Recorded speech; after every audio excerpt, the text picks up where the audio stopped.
There's nothing anyone can do, there's nothing anyone can say. There's little can be done right now to make this go away.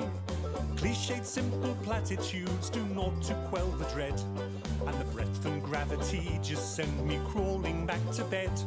It's useless in this moment to say we'll get through this somehow. There's time enough for action, but that time isn't now. Soon we can start planning for what may come to be. But what I could really use right now is a bacon roll and a cup of tea. I don't need positive affirmations, I need to scream and bawl. The unrealistic expectations won't help with this at all. This is shit. Well, this is shit. I'm not expecting answers because they're out of your remit. I'm not looking for solutions, just for someone to admit that this is shit, this is shit, this is shit. You're trying to be helpful, and that is always nice. But right now all logic only great, so don't try to give advice. I need someone to rant at who'll not judge or take offence at my incessant fucking swearing and my unfiltered sentiments. So stop the pragmatic interventions, just nod and say you'll understand. Pretend I'm not being an unreasonable arsehole and hold on to my hand. This is shit. Oh, this is shit. I'm not expecting answers because they're out of your remit.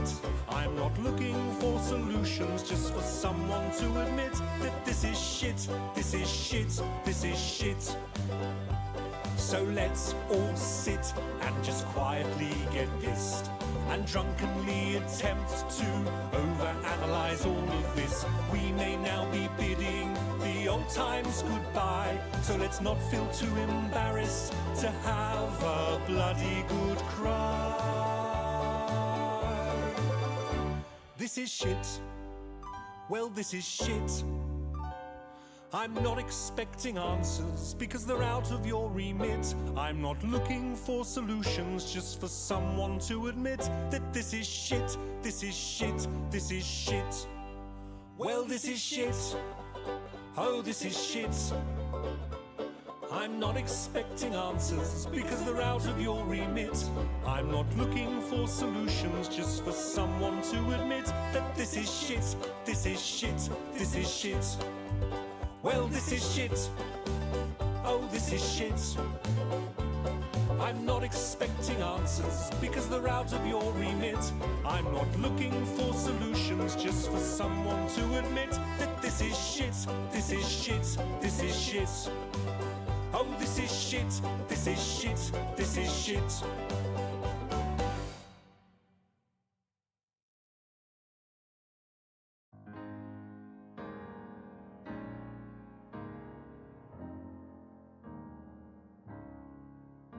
There's a legend that's sung in Rhode Island, told to children with faces aglee, about a hero, an absolute madman, who bombed the shit out of that company. No more Lotus or Power 9 bullshit. Those pedophiles knew it was nigh. That man got on a plane in Toronto, got an AK-4 and prepared to say hi. Adam Worski, axe-wielding maniac. Hasbro, you fuckers, we pray for your soul. Adam Worski, getting away with it. Touch that boy's hole and you'll pay Adam's toll.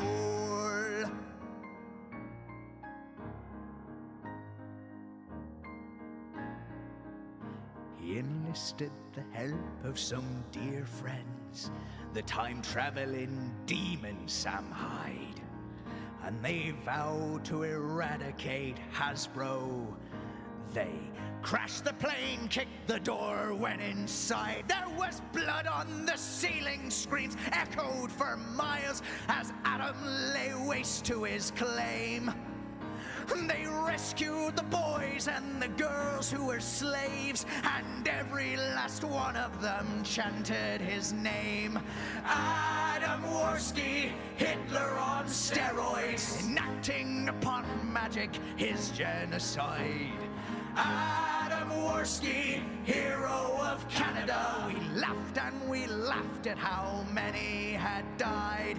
Adam Worski, doing it for free. He'll never stop on his valiant quest.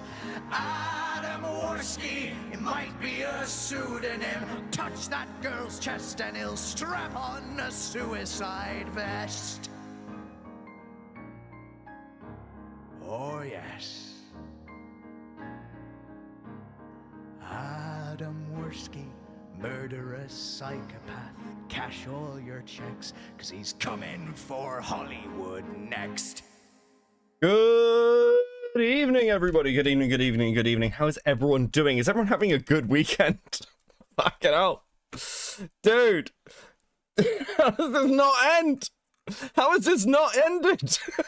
Jess still hasn't explained what the fucking oranges are for. Kick in with a member for 16 months. Daddy Becky, I hope you will have fun stream. I'm on my way to bed to sleep so I can get caught up to VC with someone on the other side of the world. I hate time zones. Have fun. Thank you, Kick in. Sleep well. Buddha Cat, member for 10 months, officially 32 years old as of yesterday. Happy birthday. Congratulations. Well done for living this long. It is quite an achievement. How we doing? How we doing, guys? Fucking hell.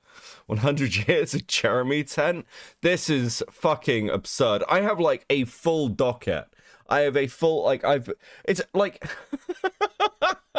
we have like 2 different streams to go over. Jeremy's back. He's streaming. We're not even covering this, but they found his alt account. It's been actually never ending. It's been actually fucking never ending. White girl member for 11 months at Seething. Oh, Beckett accompanied by the clacking of Lego bricks. Life is good. We do need to get Melanie Mac onto a Lego stream with MLS, because that shit would be actually fucking hilarious. Yeah, he's got an alt account. He's still scrolling Twitter. He's still doom scrolling. I believe his Twitter's been undeleted. He's just like deleted all his tweets or removed. I don't fucking know what he's done, but he is back. He is back on Twitter. He's just not. It's just staying away from trying to scream at people while drunk. We'll get into it. We'll get into it. It's the halfening his alt account. I have heard rumors of that, Teddy. I have heard rumors of that. How you doing, buddy? How you doing? Hey, Valhalla, how you doing, buddy? It's been ages since I've been seeing you in chat. How you doing? Yes. Yes, you need to get Melanie Mac on, right? You need to get Melanie Mac on for a Lego stream. Then let me come on. I have questions for her. I'll build Lego while asking her questions. It's fine. I'll engage in the spirit of the thing. I think I've got like a Minecraft set that I bought for some fucking reason. So I've got some Lego sets lying around. I've got a load of plant sets as well. I've got loads of things that I can build. Okay, I'm totally Legoed up. Like, I'm totally ready. Anytime. Literally anytime. Jesus. Oh, fucking hell. It's good to see you, buddy. Storm with the 2. The reason I stopped watching Joe was I got a job. I like the way you've come back. Listen, I feel like I need to clarify after last stream that I only actually watched Jeremy when I was like unemployed. And there was literally nothing else on. I had no other fucking options. Bro. Absolutely fucking brutal. Beckett streaming while it's still light out. I know, Metal Man. I know. Member for 16 months at Coping. Thank you very much.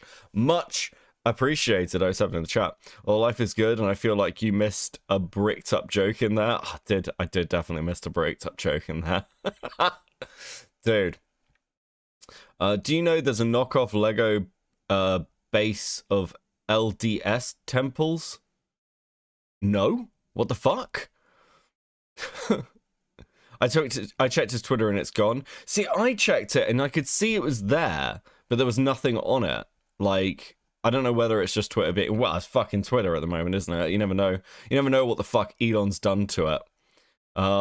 But yes, he'll come back. He'll come back. He's got nothing else. As we're about to discover through this stream, he's got nothing else.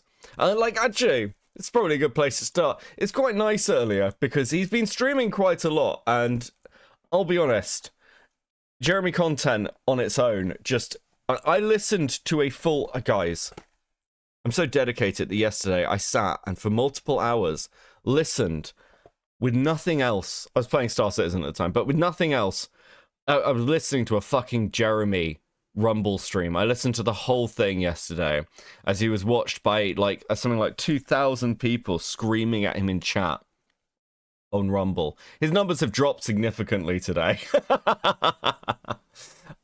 It was fucking unwatchable. I do not know how anybody is watching this guy playing playing Star Citizen, okay? Playing Star Citizen. Look, I can't play Star Citizen today. There's a full server wipe tomorrow, so there's literally no fucking point.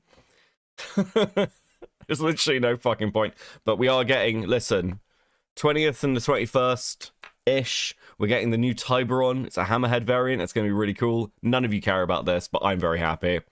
It costs like $800. It's an $800 ship. I have too much disposable income, clearly. Teddy with the 10. I don't care how bored you are watching The Quartering. Should never be your option. Read a romance novel written by a dictator. True. And I kid. I'm just melting a load of ships to buy it. I'm not spending £800 for Flash on a ship. That'd be fucking insane. Oh, cool. Is that when the game comes out? It should be out next year, actually. I think 1.0 is next year. Anyway, that's enough Star Citizen talk. Like, 3 people in chat give a shit. So, leave me and my addictions alone. Jeremy has been streaming a lot. I caught this clip on Twitter. I thought it was pretty funny. My promise to you this week is to get into the story faster than ever. And if you like that, make sure you leave a like on the video and you leave a positive comment down in the bottom. I could definitely use it. We'll go right into the story. This may be the most epic meltdown of an entitled individual in history, and I'm right here to share it with you because this, much like free refills on soda at McDonald's, is exactly why we can't have nice things anymore. I wish that, that this wasn't the case and people knew how to act in public. Dude, it's such a good edit. It's such a good edit. Holy shit, bro. Baron with the 5. To steal a bit from Adurio chatter, Jeremy's plans a labyrinth, much like the forces of Zinch, which you can play as in Total War Warhammer 3. Yeah, much like it. Yeah, that sounds like something you'd steal from a Diorio chat. I can't imagine who posts something like that, Baron. Thank you very much for the 5, buddy. Christopher with the 2. Get a new PC. Yeah, I know. Listen, we're getting there. Dude, parts are so fucking expensive. It's so unreal. It's so... This is like the worst time ever to try and build a new PC.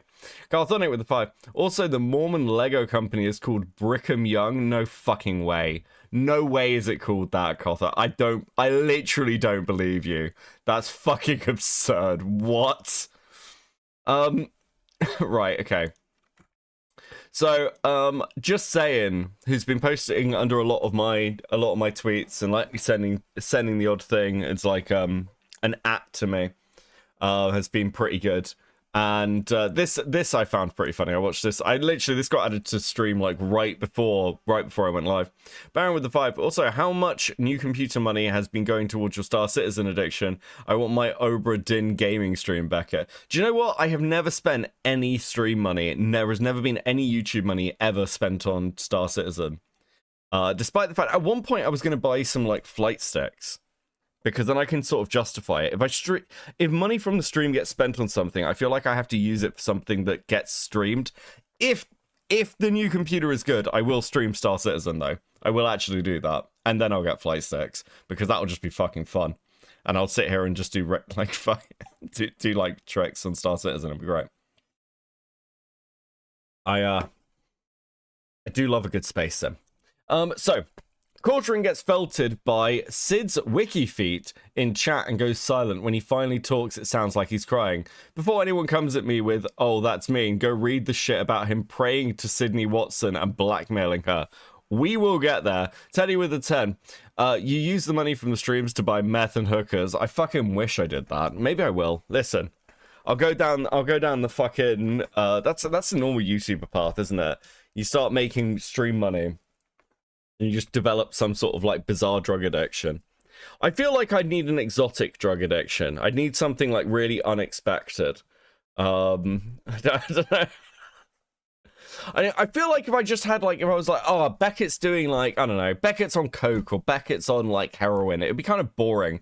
And no, I need to be on something that is like interesting and bizarre.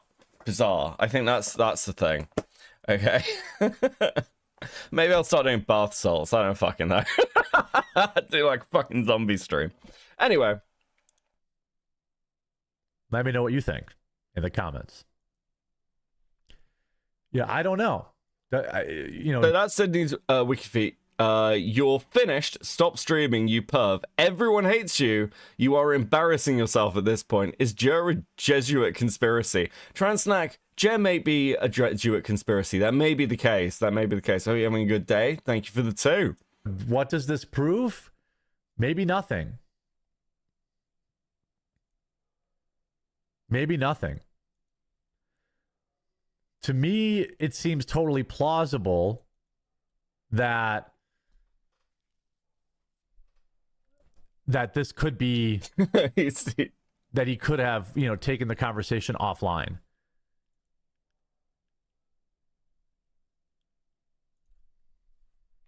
He's noticed the chat. He's noticed the chat. Okay, also, I've noticed my chat being like, Beckett, you misspelt losing. Yeah, you misspelt losing.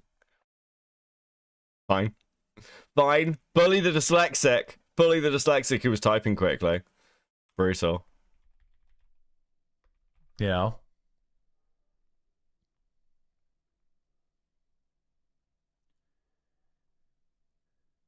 That's at least my opinion. There you go. I fixed it. You happy now? He's desperately doesn't know what the fuck to do. Don't know money to put towards star citizenships. Thank you, Q, for the 2. Much appreciated.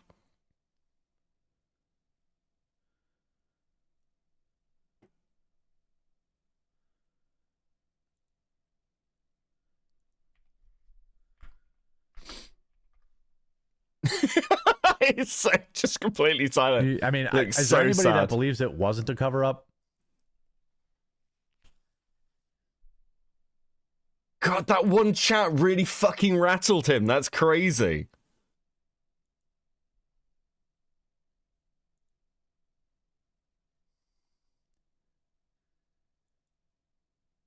Oh, dude. I haven't paused it. He's just... I appreciate you, admin. Dude, he's so broken. Admin's just to counter the retarded $2 chat. Jeremy, I appreciate your time and efforts, brother. He's like, thank you so much, buddy. Thank you for the 5. Like, for the $5. I really needed it. Yeah.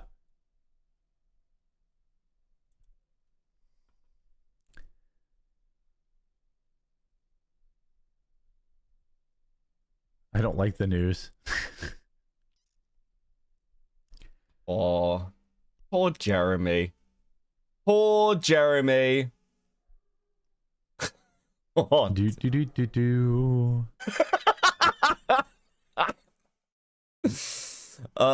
Metal Man with the 5. Beckett, how mad are you that Noah completely disregarded your suggestion for a reband? I think Sega needs to sue Noah because this is just a Sonic character. Utterly Noah has just turned himself into a Sonic character. He's like changed his name to Noah the Otter.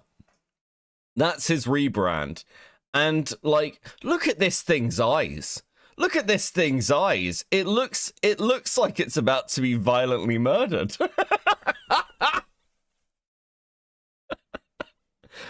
He's given up on the Tron Otter and he's now fucking like a Sonic Otter. Dude, it's not going well. It's not going well. Teddy with the 10. Well, I'm good, man, because my only drug is the smiles and laughter of my fellow men. I love the occasional heroin injection. I bet you do, Teddy. Thank you for the 10, man. So, right, let's get rid of that one and that one. I have too many tabs, guys. So, now, can't believe I'm fucking doing this.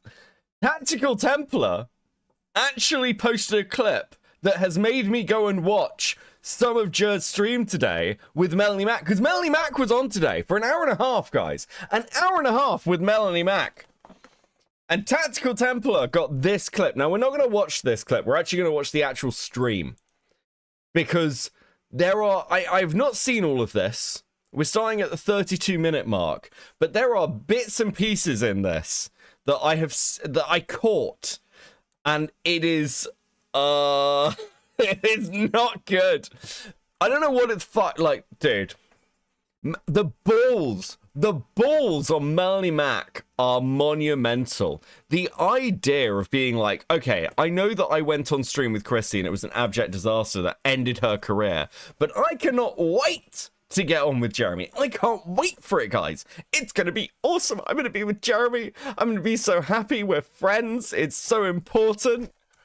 So let's have a little watch. That goes a long way. This too shall pass. I have been praying a lot every single day now, sometimes. I bet you have, buddy. I bet you have. Please, God, let this be over. Please, God, help me. I bet this motherfucker hasn't been on his knees this much since he started his relationship with his Jewish boyfriend and was sucking his dick every day. This man must be praying for any kind of absolution. Frankly, I think that Jeremy is at the point where a literal demon could turn up and offer him some kind of bizarre pact where he has to give his left testicle and several of his toes and he would lap it up in a fucking instant. And it would be for something like, listen, people just stop tweeting about you for like 48 hours. Oh, yes. Yes, Satan. Have them. Please. Go. Just give me any reprieve. Twice a day to try and just keep my mind off it because... You know, as people know, I left social media, which it's only been a couple of days, but I already feel like I feel way less pull to like be checking it. You know, and like, yeah, don't let. I left, and you can't see me doing the bunny ears thing, but I left social media. Did you, Jeremy? Did you leave social media? That's really interesting, mate. I wonder why you left social media. Is it because you crashed out horrifically, lied about your channel being flagged by haters when it turned out that you'd actually deleted it? And not just your channel, the channel you had with Count Dankula and Bearing, two of the biggest and most well-respected people in your, like, relevant online space. And then Bearing leaked DMs where you once again are threatening to flag people's channels and play villain on the internet like a fucking 15-year-old kid who, like, is just trying to work out whether it's worth going to school tomorrow with or without the gun. Like, dude, the absolute fucking state. I don't know, man. Yeah, I'm doing a detox from Twitter. Are you? Is it voluntary, Jet? Is it a voluntary detox? Let anybody make you feel bad about leaving social media. Sometimes you got to do what you got to do for your own, like, yeah, just for yourself. And because like, hey, if this is getting to you, it's good to flee from it. So yeah, what you need to do until like you feel like you're ready. Otherwise, I think that's great. Yeah. So yeah, you guys, you can still find me in Discord though, guys. So I'm still in Discord. But yeah, I've been saying for a long time that X was just not a good thing for me. And then just at this time in my life, it was causing me to spiral. At this time in my life, what time would that be, Jeremy?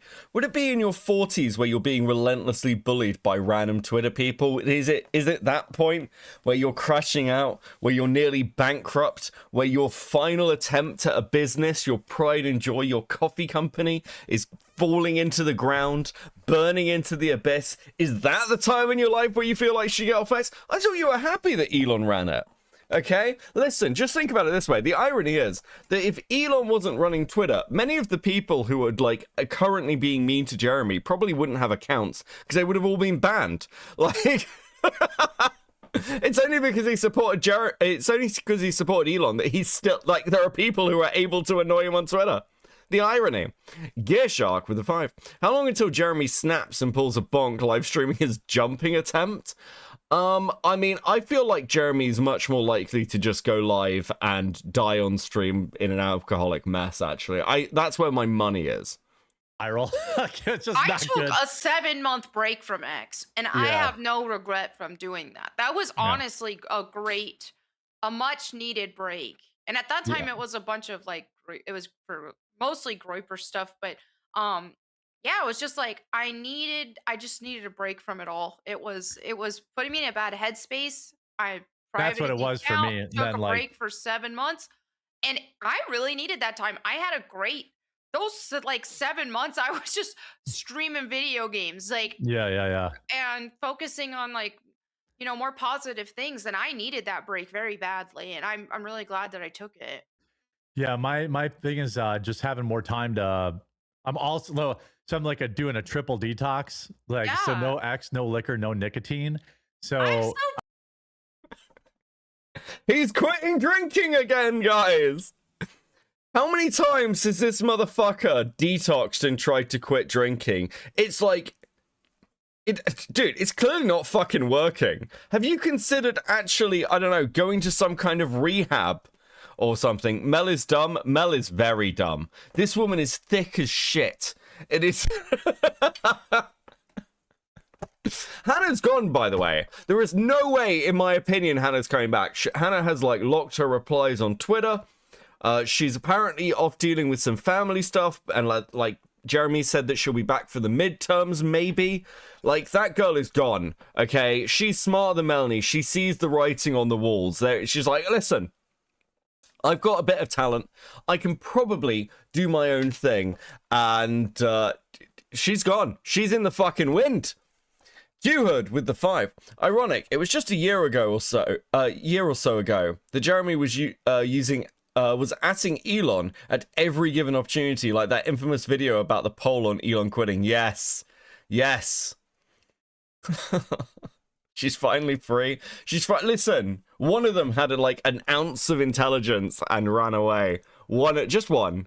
proud of you. yeah, well, we'll see. You know, it's been like 4 days. Like Well, know, that's He said, what was it? Like at the start of this drama, he was like, I'm quitting drinking. And he lasted what? Like 2 days after the like Crimson. I mean, he's doing better. It's been 4 days. However, the last time he did get drunk, he, deleted his channel and then blamed blamed the fucking hate mob for it. So, I mean, he's not got a whole lot of fucking options currently. Oh, dude. great. That's but great. like, yeah, the all those things were like feeding into each other. So it's just like, cut that, stop being cringe on social media, cut the liquor, which I think, I mean, there's the lore about how much I drink versus how much I actually drink. There's the lore of how much I drink versus how much I actually drink, which is way fucking more, let's be honest. This motherfucker has been talking about his problems with alcohol since, what, the early 2010s? Like, one of his first channels was a dieting channel. We saw this in the June the King video. This motherfucker, like...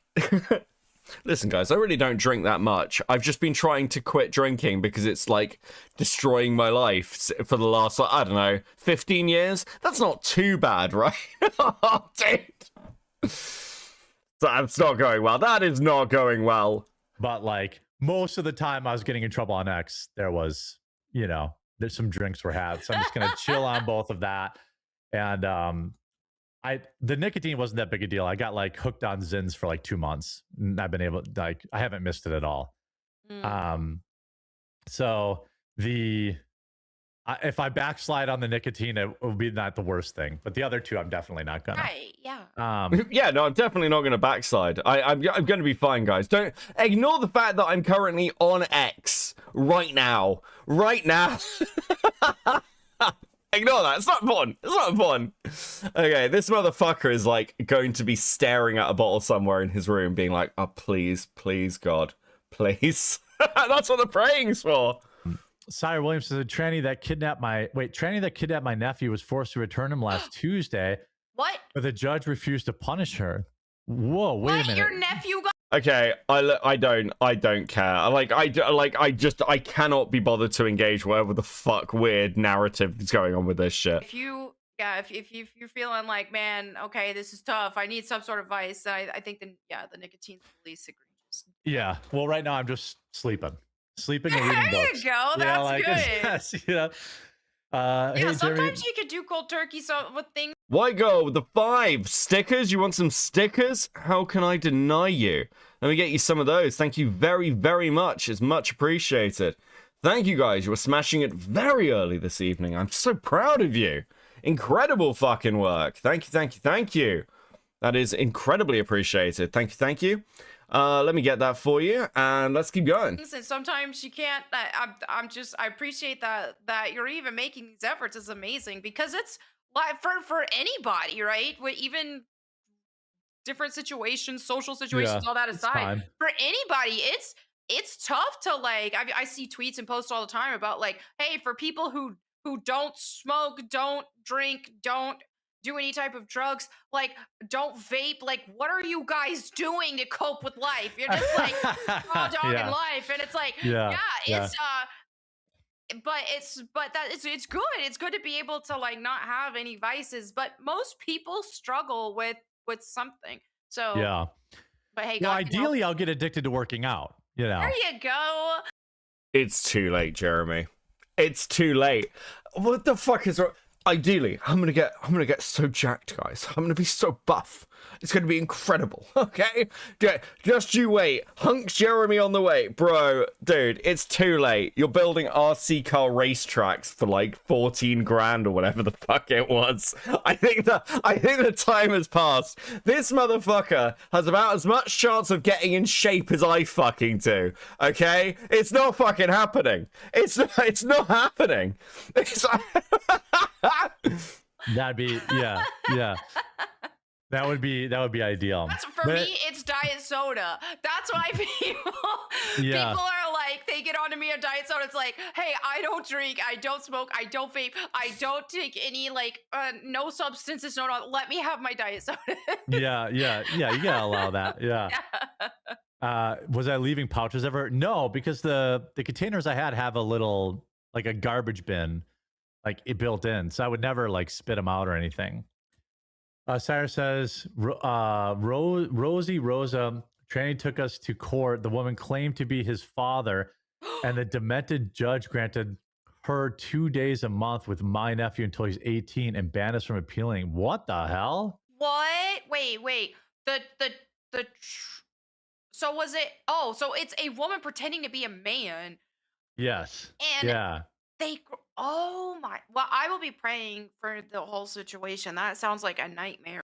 Will you be praying for that? What? How uncharacteristic! How uncharacteristic for you, Melanie Mac. Yeah. Does this woman, like, do you think she wakes up in the middle of the night and she just sits up, bolt upright in bed next to her fucking husband, or where her husband would be if he wasn't out fucking men, and like, as a Christian, and looks around the room in the darkness and just like, oh, I'm alone. There's no one to virtue signal to about my good Christian morals. Fuck. I was having a wonderful dream where I walked into a room and announced that I was a Christian and several people applauded me. It must be insufferable. It must be actually insufferable to live with this woman. Can you imagine if she does, like, if her husband does something she doesn't like? The first, as a Christian, dude. Christopher with the 5. If he tried to work out, his heart would give out. Becky, you're not a drunk or that overweight. You can get in shape. Yes, but also I won't. I won't. Listen, I sit in a dark room all day and look at either technical drawings or internet drama, okay? There isn't much time for me to work out. I know what I am. Someone in chat said go fishing. I actually thought about that. I used to fish a lot more. Fishing's fun. I love fishing. She's such a fucking pick me. It's absolutely fucking disgusting. It's actually gross. You like fishing, Jeremy? I like fishing. Oh, Jeremy, you like alcohol? I like alcohol. Oh, Jeremy, did you know that? Do you like God now? Because I love God. Okay, I love God so much. Jeremy, did you want me to be a right-wing grifter? Jeremy, would that make you proud of me, Jeremy? Jeremy, please, can I have head patch? It is absolutely fucking infuriating listening to this woman. It's so fucking annoying. This woman has never been fishing in her entire life. I refuse to believe it. I don't listen. This woman has never been fishing. The idea is frankly fucking absurd. But yeah, let me just get through like 2 weeks of staying off Twitter. Like, give a guy like, you know, no cringe tweets on Twitter for like 2 weeks, and then I'll worry about. Right now, I'm just like, okay, I'm finding other stuff to do right now, and that'll be good. But it's been good. I really, you know, like, people can say whatever they want about it. That's okay. That's their right to say. I love that the ads on Rumble are just for you to advertise on Rumble. So when I was loading this stream up, I got an ad for Rumble that was literally just AI. It was just AI. It was an AI ad about strawberries. I'm not shitting you. It was an AI ad about strawberries. And I watched way more of it than I needed to because I was just in awe of the idea of some person going to Rumble and being like, Rumble, do I have a deal for you? I need to advertise Rumble. And here is an AI video about some woman in a supermarket talking about buying strawberries and the secrets that supermarkets don't want you to know about strawberries. And I was sat there, I was agog. I didn't know what the fuck to do with it. I was just like, this is just fucking bizarre. What reality have I slipped into that people are paying a company so they can show AI ads to people for strawberries? I just... What are the strawberries? Just a solid question. I couldn't tell you. Transnight with the 5. Missed the last few minutes. I figured felony max was less important than getting my good papa some congratulatory stream chicky nuggies based. Let's fucking go. I hope the doggy's doing well. First, when I quit X, I remember just within days, you know, the king in Lord of the Rings, when he looked like a zombie and then like he came back to life. That's how I felt when I left X, and it was like it just took a couple. It was what like, a weird thing to say. What a weird, again, it's such a pick me thing to say. I remember, you know, I felt like the undead king in Lord of the Rings. That fuck off. Like, that's such a weird reference. Oh, she referencing Theoden. Dude. Okay. Coming back to me more every day that I was off X. Yeah. And I had so much more peace of mind for those 7 Condor months calls that I for was aid. off of it, Jesus for sure. Christ. Yeah, I have to use it to find stories, you know, but I just have like an egg account. I just create a brand new account. Yeah. And then use that, and then that way I don't And then see. just So this is a lie, by the way. He's using an alt that he's had for years. It's got like 7,000 followers on it. There's a load of people who dug into it and they found it. stay away from like internet drama and stuff. Just look for stories. Because you can tell, because people like the persistence up here are following you. If it's a brand new account, Jeremy, how are you being followed already by other YouTubers? I get it, because I would still do the same if I was like looking at, oh look, this thing happened, I need to see what's going on with this current event, but I was just staying away from drama stuff. Yeah, someone says all your work seems to be helping you seem much happier, more energetic. I don't know who you're talking to. If it's me, thank you. I don't know who you're talking to, because I don't feel happy and energetic. I feel abjectly depressed and like death is knocking on the door. I am watching everything I've built over the past 10 years crumble in front of my eyes. I don't feel particularly joyful right now. Are you mocking me, chatter? Are you mocking me? If it's Melanie, I don't know how she could be more energetic. She's already at like a near hummingbird level. But the X drains your spirit. One way to refill is turn it off and pray. Yeah, I mean, do you remember when Pewds quit and he like flicked off the camera? He was like, "Fuck Twitter," and he just left. I remember PewDiePie like made a big, a thing about it. Look, I get that it's sometimes annoying that I reference ancient internet people that some of you just don't know who the fuck I'm talking about. I know that it's like a shared experience with some other people who were around during Sector, and it's like, oh, cool, that's a fun Sector reference. He mentioned Chris Ray-Gun. Clap because Chris Ray-Gun. I know that we all do this, but Jeremy seems to do an awful lot talking about fucking PewDiePie. He does it an awful, and it's weird because PewDiePie is very much not in his sphere. Do you know what I mean? PewDiePie is not in his sphere. PewDiePie has been gone for fucking ages, and it just strikes me as odd. It annoys me every time he does it. I'm not a PewDiePie fan, by the way. I don't have like an attachment. It's just very weird behavior. I don't know why you keep comparing yourself to PewDiePie. Translate with it too. YouTube banned the term good puppo from super chats.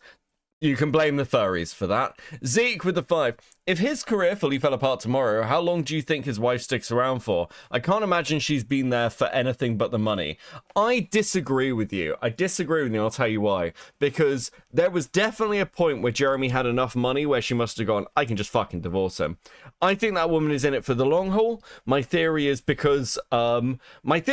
because like Jeremy's just fucking men and she doesn't have to really deal with him. That's it. And she gets to fly her plane and be happy. I got no fucking idea. Like, I'm not saying everyone should leave it. I'm just saying I needed to.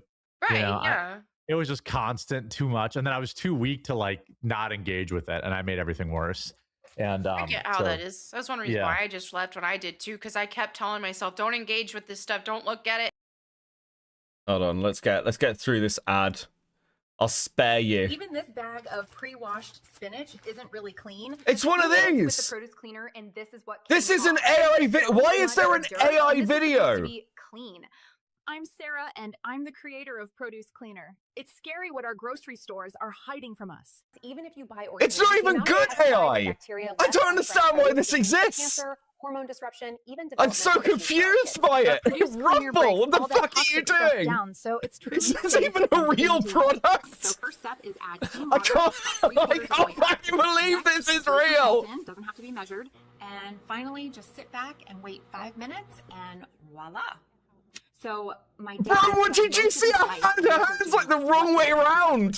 What the fuck? All that stuff, and he ended up getting cancer himself from long-term exposure. Having 2 little ones of my own, it pushed me to create something that gets rid of these pesticides. Hey, and listen, toxins my for good. my So I father really got noticed cancer. that Like, buy my product, buy my AI product. Shelf, but what they're not telling you, it actually traps pesticides and chemicals underneath. And This really is doesn't hurt fucking. too This much, is a but watch. fucking like Once I run it through psychotic Produce trip. Cleaner, the This wax is comes right amazing. off, and so do any pesticides and This is bacteria. totally Okay, fucking so let's do a little incredible. test. Let's compare Produce Cleaner to the most common methods out there: veggie sprays and a How simple long vinegar is and this? water We're soak. already First up, halfway the veggie through. spray. Next, the DIY vinegar soak, and finally, Produce Cleaner. So, just going to shine a black light over them.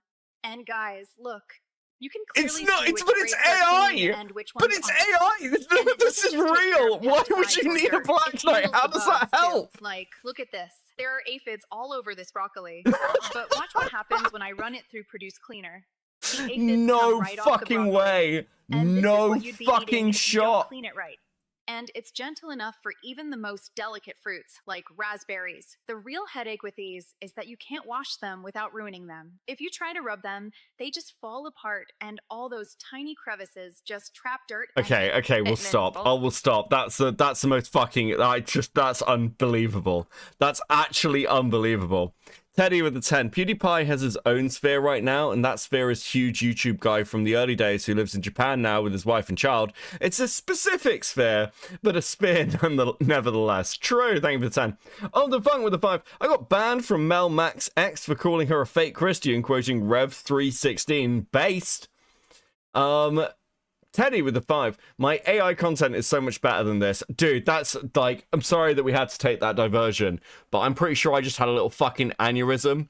That ad gave me a headache. I'm like, dude, I don't understand why there was a black light. Why would, like, look at these aphids, the AI aphids. Look how this, that I do not believe that product is even real. I don't believe it exists. I believe it's just a boomer trap. That's so insane that the ads on Rumble are like AI videos. That's so crazy to me. Anyway, let's continue. Well, sure enough, I would cave and do it. And Yeah, regret it. well, especially now when like it has curated trending topics. Yes. So it's like you're trending. I'm like, what? And there's like 800 tweets. I'm like, this nobody fucking cares about this. Like, Right. Yeah, Jeremy. Nobody cares about this. This is nothing, Jeremy. You're gonna totally weather the storm.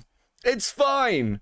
Do you know, like, part of this is as well, from Jeremy's perspective, 800, there are 800 tweets on this, but with the stuff that gets trending, it's not just about the amount of tweets, it's about how much of an impact it's having, how many likes those things are getting, how much engagement those tweets are getting, and it's a lot. It's a lot. And also the thing is, Jeremy's been trending, I think, almost every day. Something to do with, like, this drama has been trending. Like, my Twitter trending right now, I think, has been Jeremy stuff, Mel stuff, Chrissy stuff, and the Prime Minister of the UK might resign. Those have been, in that order, my trending topics. New stream concept, yelling at AI ads. No, it works more. Listen, we're not doing that. I'll lose my mind. Cartonic, thank you for the 18 months of coping. Much appreciated. So I saw, like, you were trending on there before I left. I was like, what's this? And there was like 3 tweets about like people being mad that you said to not apologize to the hate mom. So I was like, oh, and then I go to actual trending tab. I'm like, no one's fucking talking about this. Exactly. Like, this is not. Yeah. But anyway. Yeah. Let's see. Oh yeah, here we go. I deleted the X app to cut back. It worked. Yeah, I mean, it's still one of the better places to get breaking news, but I installed a couple of breaking news apps on my phone instead that will send me push notifications of, like, you know, stuff that's going on. And I really hasn't missed anything. You know, yesterday, I don't know if you saw this yesterday, but like there was like #1 trending video, like Jill Biden's ex-husband got arrested for murder. I'm like, didn't that fucking happen like a year ago? I was like going crazy. Yeah. And yes, it did happen like a year ago. But like, no, like all the, you know, the content farm accounts, they all were reposting. The content farm accounts? What, Jeremy? Like yours? What the? How are you this fucking out of touch with who you are as a person? Oh my god, do you know these guys who just put out slop content? By the way, subscribe to my channel where I release 5 videos a day where I'm reading random fucking news articles or a tweet. Okay. Like it was brand new news. Like I was like running to the computer. I was like running to the computer. I was like, oh my god, I got to do a video about this. This is crazy. And I was like, what? Like, wait a minute. I keep seeing that. Just old news trending because all of the farm. The fewer tweets a trending topic has, the worse it looks, in my opinion. Lamal, sorry. That means that a lot of people are interacting with those handful of tweets. Yes, Transnack. Thank you for the 5. And it's kind of like, you're seeing the pickup with this because it's across multiple spheres and demographics, right? It's not just one group that is talking about this. Basically everyone who has any investment or any knowledge of the culture over the past 10 years is talking about this topic. Jer gives the gay community such a bad name. I know, Blue Shit Phantom. It is terrible. I am crushed. Thank you for the 7 months of coping. Let's fucking go. Farm accounts are just like posting it like it just happened. And it's like, wait, this was a year or 2 ago. Yeah. And they posted with no context. Yeah. Like they're just like, Jill Biden's ex-husband arrested. And I'm like, what? And then I'm like, wait a minute. Okay, let's go ahead. You know, gotcha to click content with the India, like what we felt for original content or so. If I bring it back, like I'm not going to use it. I'm going to just have my editor just post my videos there. Exactly, because that's right now. That's like, basically what I'm doing. If I bring it back, I'm just going to have my editor. What, your editor who deleted your YouTube channel? Are they still working for you, Jeremy? Also, what the fuck is this guy? Like, I do not believe Jeremy has an editor. I just don't fucking believe it. What does this guy do? The quality of Jeremy's videos is fucking terrible. I don't think there's even like a fucking intro kind of boom to them. What the fuck? All you do is you go through and chop them up and then upload them to YouTube. Can you not do that yourself? I'll just have my editor post them to Twitter. Well, you fuck. Sitting a Diver member for 16 months at coping. When you're going Muslim, hear all the gingers in the UK do. Never. I'm never going to become a Muslim. But thank you for asking. I like bacon. It's like I'm posting my Bible verse of the day. I'm posting, you know, my reels that I will post on. And so it's just like that's mostly all I'm posting right now. And so I'm curious, I'm curious when payouts roll around if there's going to be any difference, like if they're actually trying to reward the original content or not. If they do, I might just post like all my original content Yeah, on right. there. Why That's a big not? question. If they Yeah. do, I'll post my standalone videos. Yeah, exactly. That's what I'll do. Well, But if it's worth it, why not? But we'll see. yeah, I don't know because my biggest thing is the reason I haven't posted any of my like standalone videos there is because well, why would I do that? Because Right. it just takes money out of my pocket, Exactly. Dude, you know. And why would I two, post anything? it's That's just 3 crazy. Miles Tong will just right click share and steal my video immediately. Right. Anyway, No fucking way are you comparing about somebody else stealing videos. Have you seen your own shorts content, motherfucker? Oh yeah, no, I'd hate if somebody stole my video. That would be terrible, guys. How would I cope if somebody stole my video? Motherfucker, what are you talking about? and so it's like if they actually If they make it worth it. actually do it, yeah. If they can do, I thought I saw that Nikita say that like they were working on content matching and stuff like that. Yeah, Like, yeah. If I can copyright, I can if you give copyright. creators the ability to like No copyright fucking claim way. videos, not Yeah. take them down, but claim the revenue.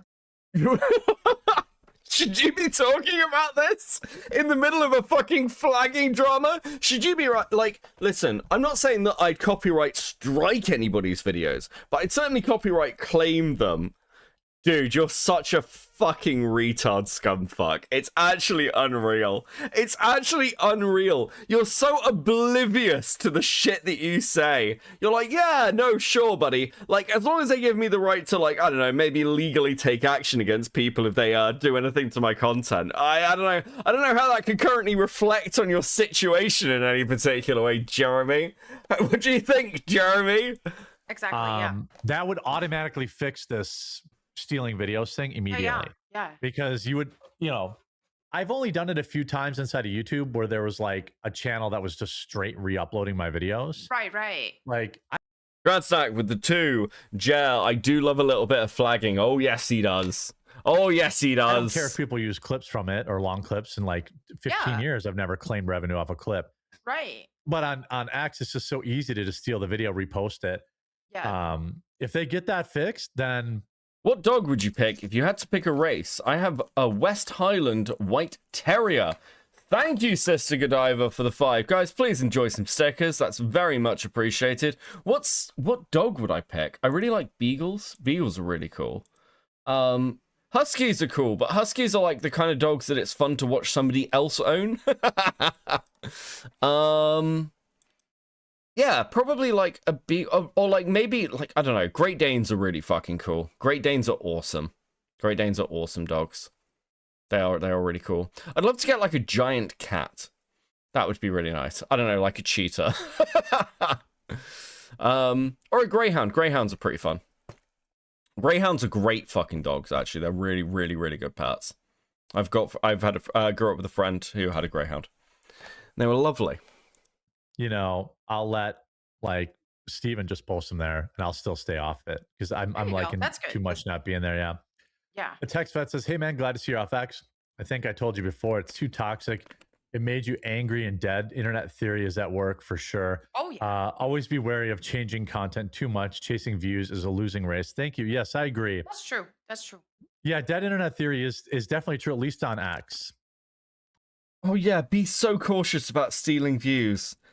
Jeremy, once again, have you seen your own fucking content? Oh, yeah. Like, it's definitely true on X, where it's just, I was getting gaslit constantly into shit that I thought was important. No fucking shit. I was getting gaslit, guys, okay? X was breaking my brain. It was the cancel mob. The SJWs. The SJWs were coming for me. Dude, he's such a perpetual fucking victim. It's gross. And then, like, I would cover it on my channels, and then people would be like, who cares? Yeah. So it's like, I'm like, oh, okay. Like, yeah, it's just whatever the bots want to push. I'm not saying everybody on X is a bot, but I'm saying that a lot of it is. John Hoyle says, I like your show and support your work. Stay strong. Hey, thank you. Yeah, just say it. You know what? You can support. Will Anthony says, you guys hear about Congressman Massey? Turns out the holier than thou types are the creepiest. I heard something about it. Oh, that's a bit of a side swipe at Jeremy, isn't it? Translate with the two. There's a colony of feral Maine Coons near me, lol. Okay, that's kind of fucking based. But I didn't see anything. I didn't see anything. I saw, let's look. I saw that, and I'm always suspect of like right before election time. 5 hours ago, Thomas Massey always been a pain in the ass. Okay, that's Yeah, not let's keep going. doing weird. That's gonna go away. That's gonna go away. Like even the, are you still on X? No, and I will never come back. Like at this rate, I just love it. I love not being on it. It's early. I admit the first couple of even hours, I was like, ooh, I wonder what people are saying that I logged off. You know, like so I just shut off my phone. And now whatever it is, like, I don't know if I did it Saturday or Sunday. I think I did it Sunday. Today I was like, used to be like, oh, I'm gonna reach over and see what's going on X today. I was just like, oh, I'll just sleep in for another half hour. Exactly. I can't believe he sat here. I mean, we've been watching this for we've been going at this section probably around 15 minutes. He's dedicated to talking about his detox from Twitter. Like, that's not a good sign. That's not the sign of a healthy, well mind. That's the sign of somebody deeply, deeply struggling. And that's the thing, too, is when you start, it seems like... Ethan Ralph is the ghost of Jeremy's future. Dude. Hunter World Lore with the 5. 1,000% unrelated, but in the June stream, you said you think the War of the Beast is going to be retconned. Why do you think this? Because the end of the... Two reasons. Some of the stuff that happens with the Primarchs in the War of the Beast is a bit fucking weird. And the ending of the War of the Beast is fucking stupid. It has one of the dumbest endings of any arc. Of any of the Warhammer arcs. It's like they spend all this time going through the beast who's like a Krork, and then at the end there's like several more beasts, and it's just really fucking dumb.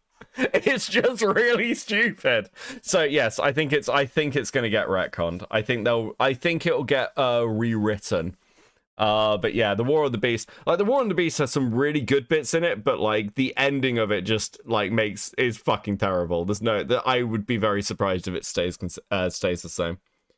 I also think there's a good chance that we'll see maybe some hints towards where Rogel Dawn is, because I think they want to bring back Rogel Dawn. I don't think they're ready to bring back Corvus Corax as a giant fucking bird. Okay, please remember, one of the loyalist Primarchs is currently a giant fucking bird. I'm not sure they can bring that back easily. Mark of Reality, dude, thank you for the 50. $50. That is incredibly fucking based. First, this guy is cancel culture in 2026. He's doing a bang-up job being an SJW and has no business calling anyone else an SJW. Second, this nitwit is getting all of his attention from the scandal that he created. Gotta start ignoring him. So, I kind of agree with you, but the thing with Jeremy is that he's not really making good money off this anymore, and while he's still getting attention, Jeremy's going to maintain some of his attention from his boomer audience. He's going to maintain that because they're not fucking going anywhere. I've seen them in the chats. They're still there, dedicated, watching this shit on Rumble.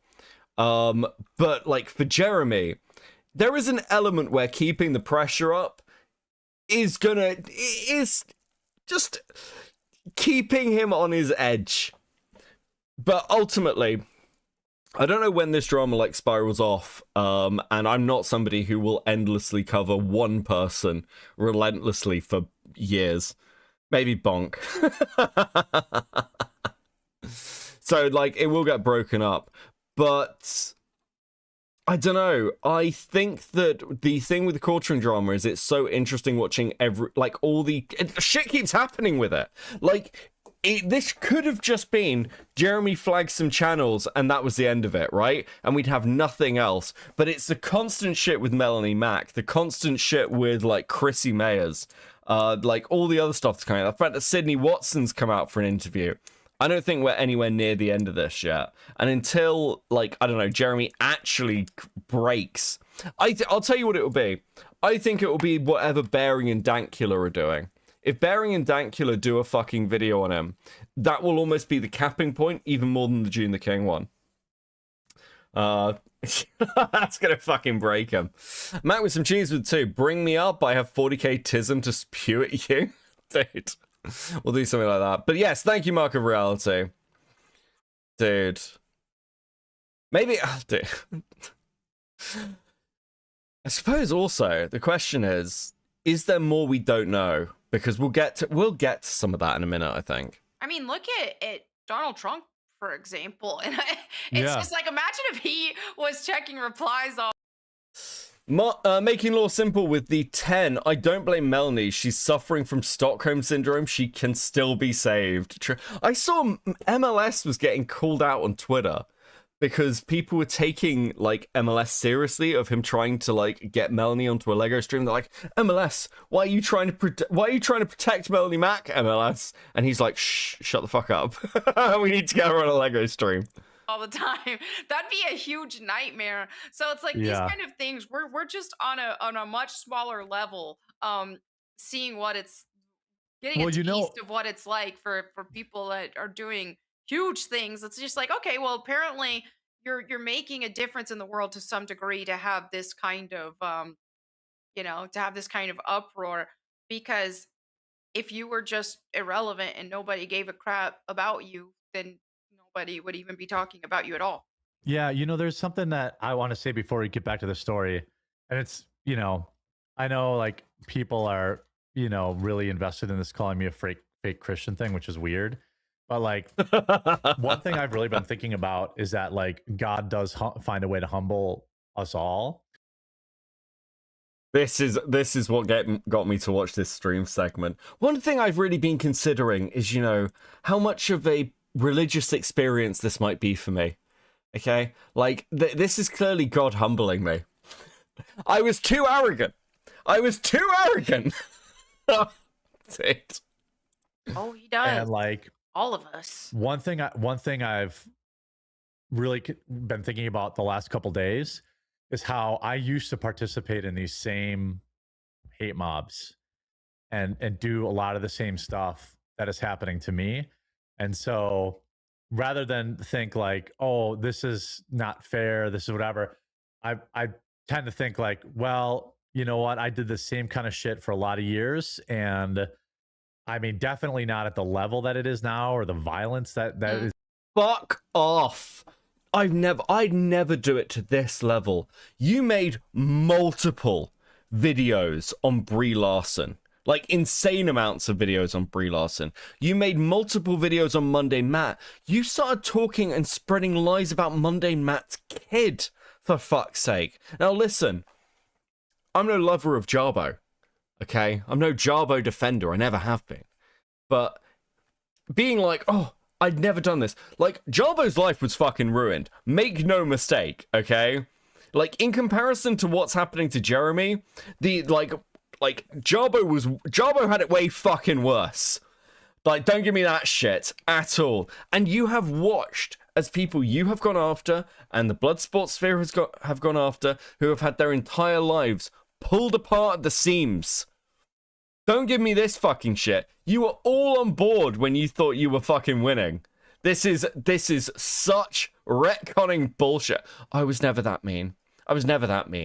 Dog with a 5. You're doing something right if everyone hates you. Melanie Mack, 2026. True. Among Us with the 5. Still getting caught up on your culturing content, so I won't stick around. But here's a Coke on me. Have a good night, Beckett and chat. Thank you very much, Among Us. Much appreciated.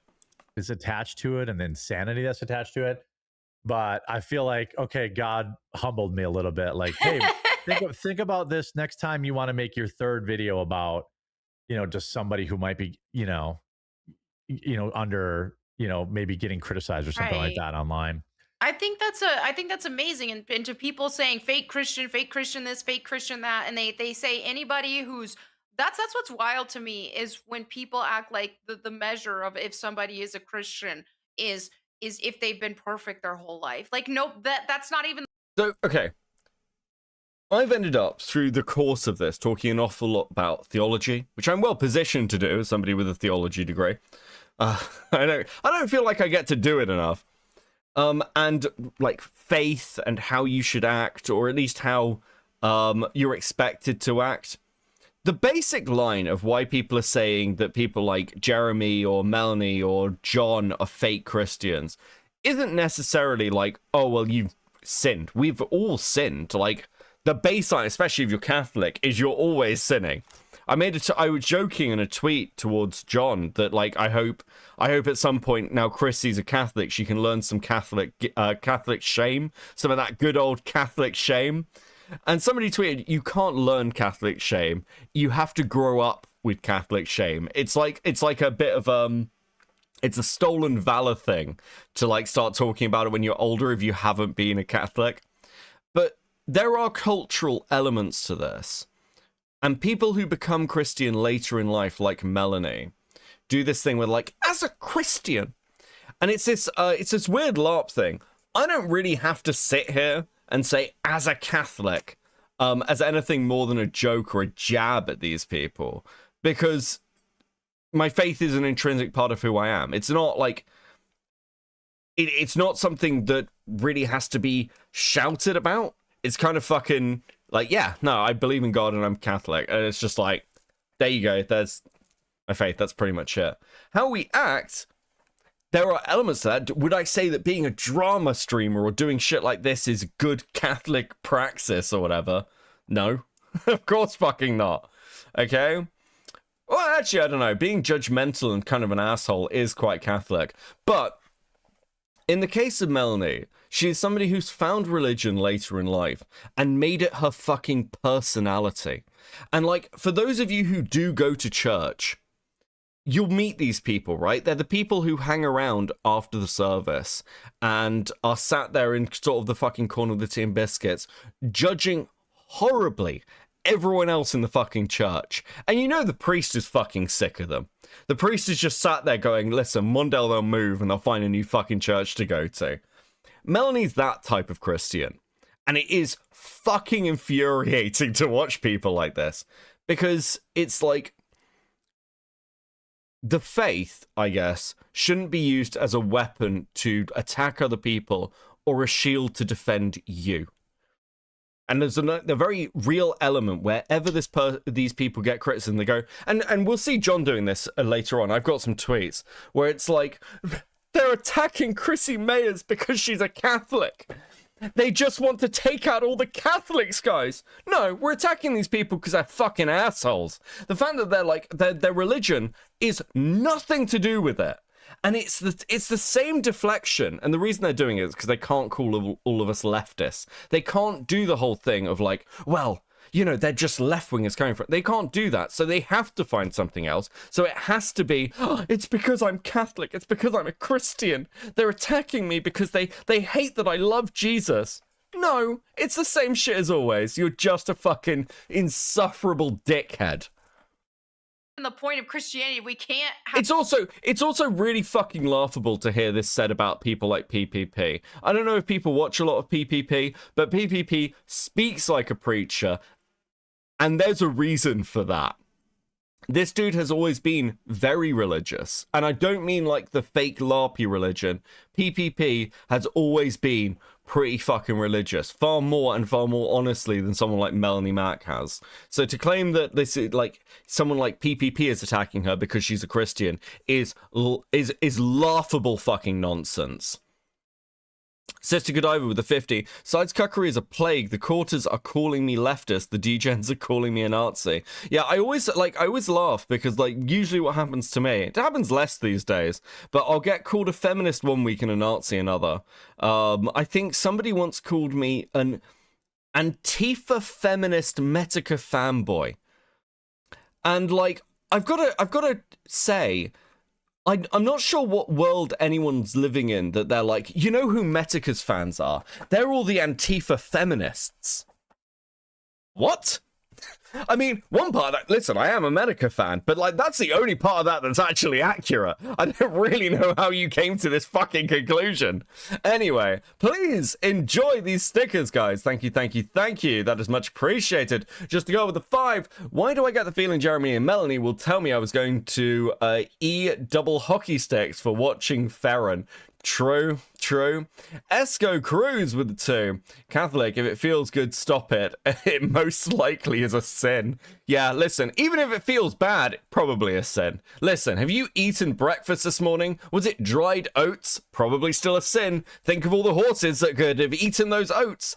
Got 'em with the 5. For lack of a better word, they're being called fake Christians for preaching to a choir that doesn't need to be preached to. True. Just your nightmare with the 2. Hate to derail, but check DMs. I will have a look. I've had to close Discord because holy shit, it's like eating my fucking RAM. Mark of Reality with 2. Cafeteria Christians, not real Christians. Ooh, I have not heard that phrase in years. Cafeteria Christians is perfect. Yes. Have ever been perfect our whole life. Yeah. We need Jesus, and we accept when we fall short and when we sin, and we are repentant. Like the true a true sign of salvation is when someone is repentant of their sin. And even what you just said right now, just saying like, hey, I've done this before and I'm being humbled, like, to me that's a sign of repentance. And I think it's wonderful, and I'm really proud of you. Yeah, I'm definitely never gonna. I mean, it's not like I'm not gonna report on people fucking up, but I'm gonna be way more Right. careful Exactly. about like how I word things and like yeah. you know. The Texas vet says the Massey rumors are way too convenient to be true, especially. Are we doing another ad? Are we doing another ad? Is that what we're doing? And his exposure lately on big shows like Tucker, far more likely it's a neocon attack. I did not see what anybody said. I never. She is mentally damaged. Look, all she eats is fucking butter. What can, like, just to be fair to Melanie Mack, this woman lives off eating butter.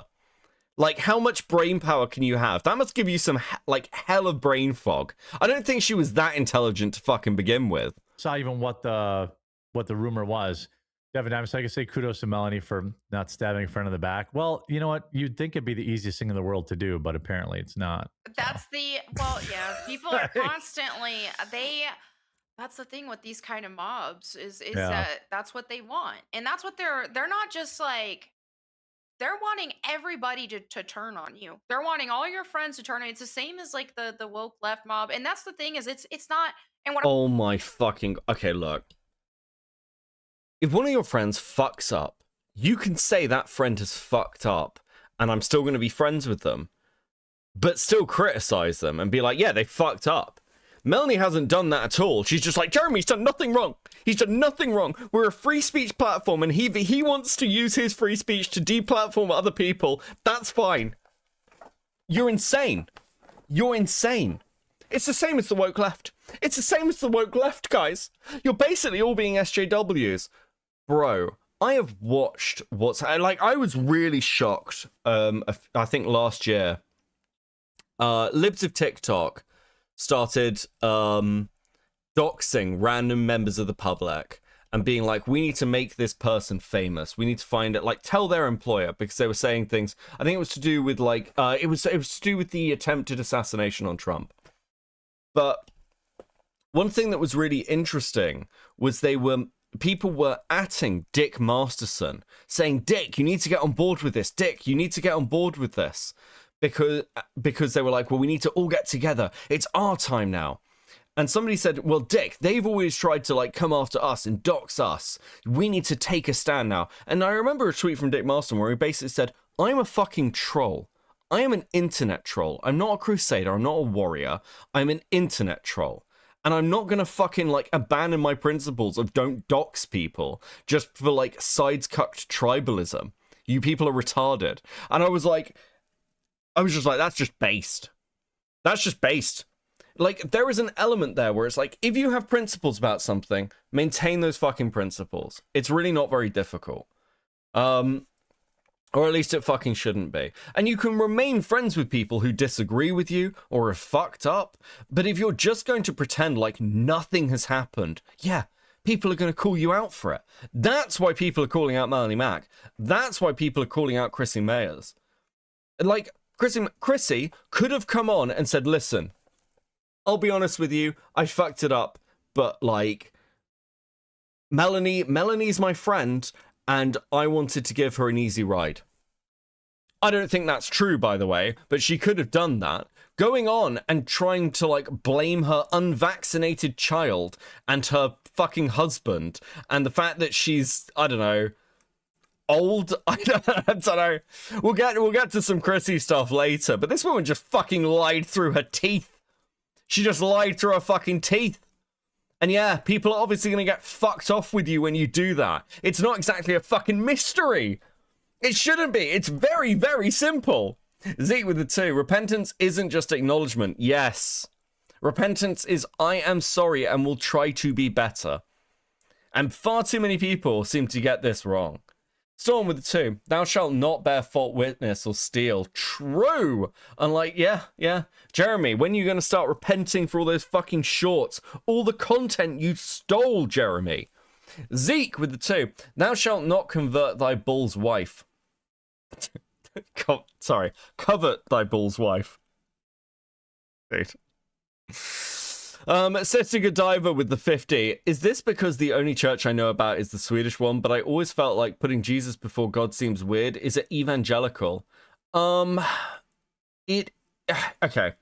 So it's getting a bit like in the weeds, but generally it's like we find like our relationship with God is through Christ, but they're kind of the same thing. It depends like where you sit. Americans seem to mention Jesus a lot more than Europeans do. That is true.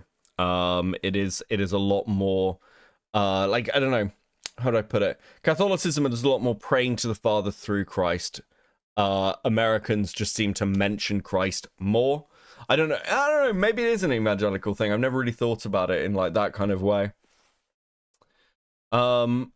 Obviously as a Catholic as well, you've got Holy Ghost and the way you interact with Mary. So, which is pretty uniquely Catholic. Anyway, Priestess with the 2. I can finally go to the Ren Fair without fear. True, you're free. You're free. It is the Church of America, dude. At least it's not Presbyterianism. What I've learned from all of this experience too is that this is a human nature problem. As bad as the woke left is, it's like, oh, you know what? This isn't exclusive to just the woke left. This is called a human nature issue. Yeah. It's a sin issue. And so yeah, that's what a lot of this has really turned into. But it's like I don't want to do that. I don't want to participate in outright dog piles on people I don't like, my enemies. So you think I'm gonna do that to my friend? Heck no. Yeah. Sarah says, Jeremy, the devil's mad he lost you to Jesus, so he's using X as a way to attacking and tempting you. It's possible. That's true. Yeah. Like, this woman is fucking insane. It's Satan, guys. It's Satan. Satan is working through the internet. Bro. Do you know who I blame for this? I blame Rousseau. And for anyone who understands, like, philosophy, history, and stuff, you'll understand why, okay? The noble savage did way more fucking damage to us. We need to stop blaming Satan for everything. We never used to do this. This is a relatively modern concept, okay? It's the last few hundred years we've been doing this, and things have gone downhill, okay? We used to just be like, God is wrathful, and everything was way fucking better. I'll be totally honest with you. Hey, I'm not without sin. I'm not without mess ups, but like it's not for me to discuss with the internet. It's for me to discuss with God. Exactly. Make quaking great again. Okay, I'm just saying. Amen. And so yeah, that's this idea of like people, they just want control. I don't want to talk. Let's not get derailed. Exactly. So yeah.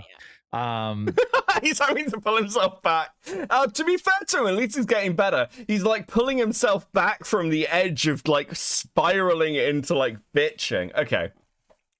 I think that's most of what I wanted to look for. We'll watch a couple more minutes. But speaking of not getting derailed, huge shout out to the Kids Guide. I love that they're a strong supporter of the. Okay. Oh fuck, dude. Not getting derailed. Let's do an ad. Okay, that's enough. That's enough. Fucking Jeremy on kick.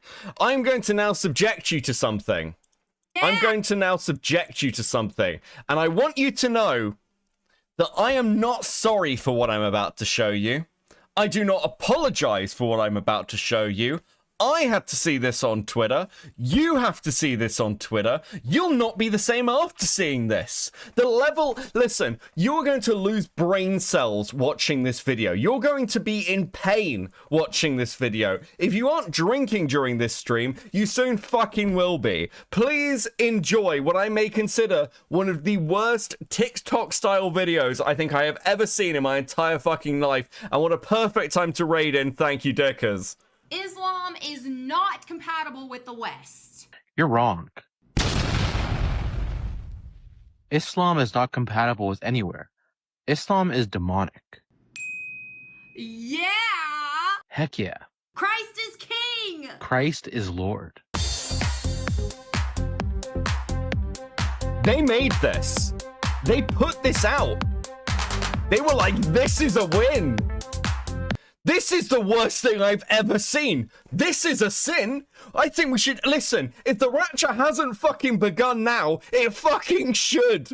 Look at the fucking state of this. It is unbelievable that any human being, let alone an adult woman in her fucking 40s, would post this on the internet.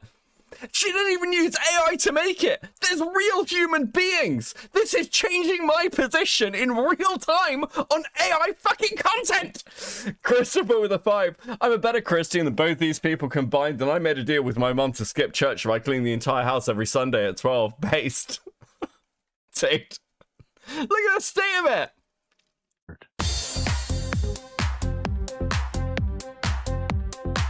Why did... What the fuck is this?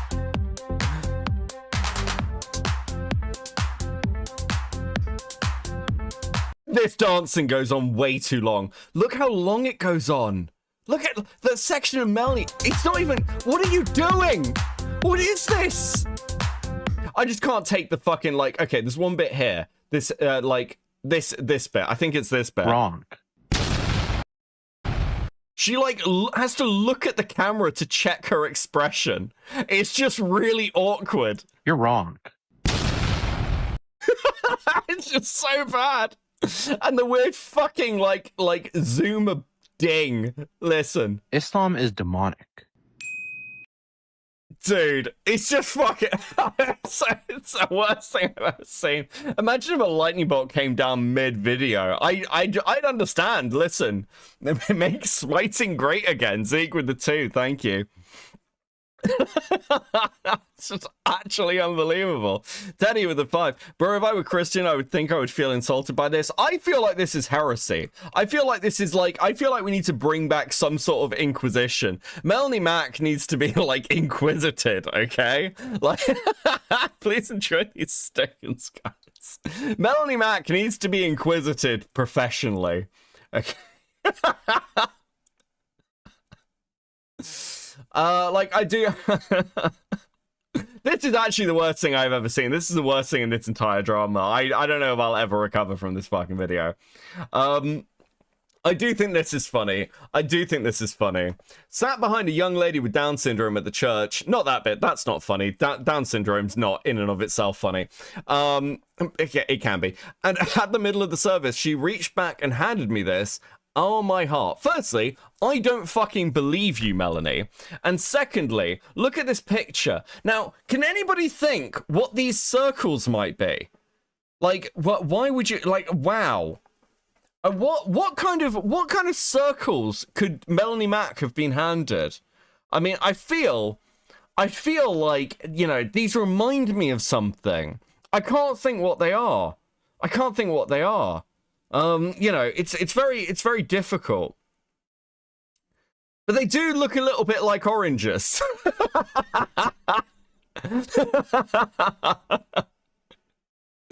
I really hope they just handed them oranges. Okay, Q with the 5. Melanie should be a better Christian. She should be asking her husband or her father if she's allowed to speak her mind online. Yeah, God, they should be telling her fucking no, is what they should be doing. Absolutely fucking unbelievable. Absolutely fucking unbelievable. What we got next? Right, we're going to talk about John. Said to Godiva with a 20. My name is Lloyd. Mongo Lloyd, not funny. No, Mongo Lloyd's fine. It's good. Wasn't even trying to get me to say the M word. That's brilliant. It's canon now. So we got a brief section on John here. John has been tweeting up a storm. He's been tweeting up a storm. He's fully back on board with the why is everyone doing cancel culture? Why are you all being leftists? We need to fight. Think of the midterms. Think of the midterms, okay? Gosh, she is so fake. Dude. Chrissy Meyer coming out of left field to be one of the funniest parts of this drama has been absolutely fucking awesome. She hasn't tweeted or said anything since the stream the other night. I genuinely, has anyone like checked on her? Is she still alive? I mean, she killed her career in one night. She literally killed her career in one night. Absolutely fucking insane. I do note they're now going full tilt cancel on Chrissy Meyer. She recently got confirmed Catholic. The common denominator of these influencers who got huge followings and made it off of being anti-woke want Christians dead, just like the left does. Bro. Absolutely fucking pathetic. Absolutely pathetic. You think like PPP is like, yeah, we need to go after Christians, actually.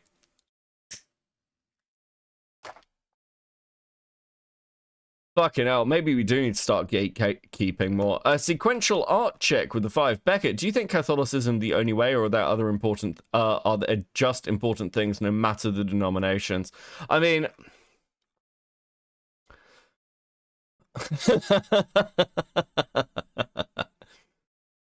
It is the original church. No, I don't know. It is up to God. It is up to God what happens, not to me. I can only tell you what I believe. And listen, like he who is without sin cast the first stone, and I am certainly not without sin.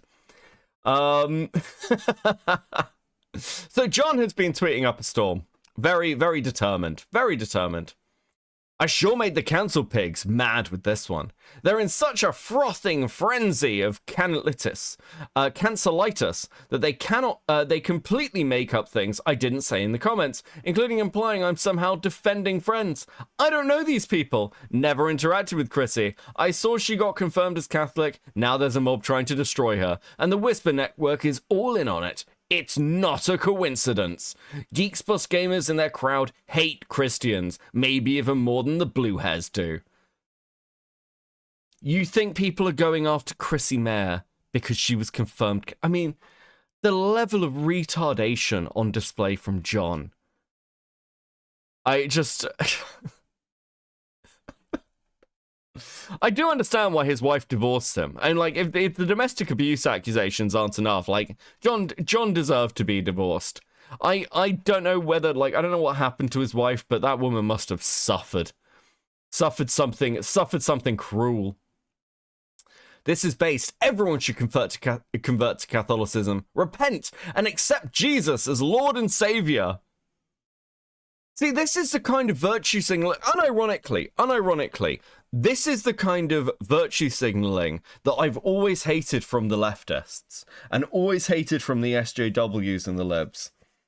You know, I look at this, and I'm just like, you don't give a fuck. You don't give a fuck whether somebody's a good person or a bad person. You just care whether they're on your team. And there is nothing, literally nothing more pathetic than this. Cherry, I am ruined, Cherry. Bro. Cherry, like, listen, I went and looked into Kim and Cherry, by the way. I did actually go and look into both of these women. I went and watched some of their content. And oh dude. Do I show you some of Kim's content? Give me a second.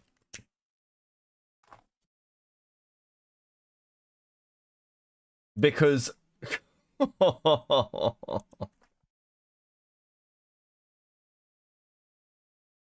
so like Cherry is like cool to Cherry's all right actually. Cherry's all right. Like her content's pretty inoffensive. She is a tiny content creator. I think she has like 2,000 subs or something. She's tiny. And most of her stuff is exactly what you'd expect it to be. It's like right-wing media with like a cheery face on it, basically. I don't have any strong opinions. To be fair, only watched about 5 minutes of it, and I was like, okay, well, this just seems like the same fucking right-wing slop shit that I've seen all the time. Sequential art with the 5. Beckett, reading some of the early church fathers, a lot of them hated women in marriage, despite that the Bible said, women in church, you have many leaders. Yeah, I mean, to be fair, they sort of had to women were the early ones spreading the faith, and they needed to insert themselves. Let me show you some of Kimberly's content as we're on this topic very briefly. Where is it? Dude. There was one. I think it was this. Where I just want to get her on camera. Of Warpaint, brought to you by the Warboy Studios, having nothing to do with War Room whatsoever. I was just looking at a tweet from them. Anyway, so this is Warpaint. She has 121 subscribers and 22 views. This is 4 months ago. Listen. I mean, she's not sat super close to the camera anymore. She still is cutting the top of her head off. That angle is deeply unfortunate on this woman. I'm going to be honest with you. Not War Room. And we have a really good show for you today. First, we're going to start off with a segment of Not Neutral News brought to you by my husband, Tim Toxics. We will be discussing a very serious child trafficking scandal. We'll let him get more into that later. She looks like a total fucking mess. There's another one. Let me try and find the other one that I saw that I was just like, there's one where she looks like she's wearing pajamas.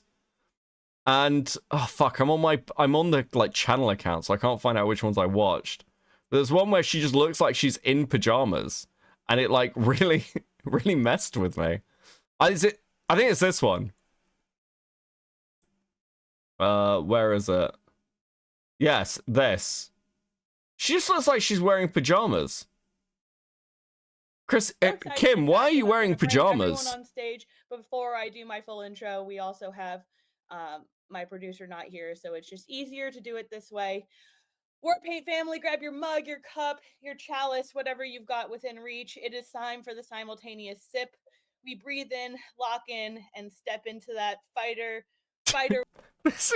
Dude, this content is so fucking weird. It's like an alternate universe to Twitch poll. It's literally like an alternate universe to Twitch poll where they have panel shows and just talk about the politics of the day as complete lay people. It's so bizarre to me. It's really fucking weird. Sitting it over with the 50 Swedish. I assume it was Y-mums who think everyone should be nice but have no idea about faux pas on YouTube like doxing and false flagging. I mean, that's what Chrissy seems to have been like. Kim seems a little bit smarter. I'm surprised she did as well as she did in front of an audience of like 5,000. I will admit. John, either these people are noobs, or they really are so retarded they think I bowed to social pressure because of a cancel mob. This dude is so desperate to be the victim. He is so fucking desperate to be the victim. I fucking hate John.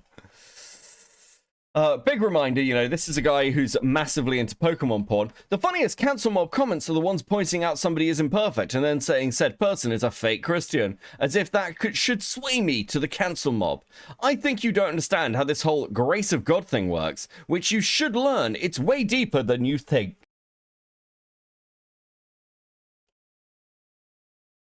Bro. They're all like this. I like how these people keep saying it's not a cancel mob when they are so creepy, like it's clearly a cancel mob. Why do leftists act like this? Now, this is from Triggered. I don't know if you know who Triggered is. This is Triggered. Transnack with a 5. Love thy neighbor. Terms and conditions may apply. See church for details. So true. This is Triggered. I don't know whether I'd refer to Triggered as a leftist, because he seems to be a Trump-supporting Pippa Kirsch fan who is, you know, just into drama, but pretty obviously on the right. This is the guy, John Del Arrows, is like, this guy's a fucking leftist. The truth is, most normal people hate cancel culture.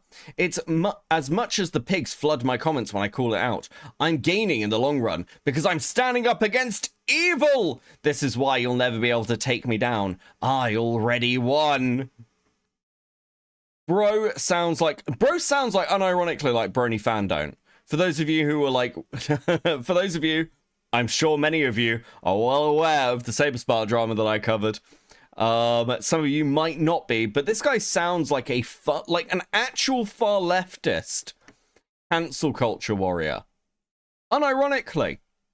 This is exactly the sort of thing someone like Fandom would fucking say. Good morning, everyone, but the cancel mob of anti-woke pop culture streamers and the sycophants who egg on them.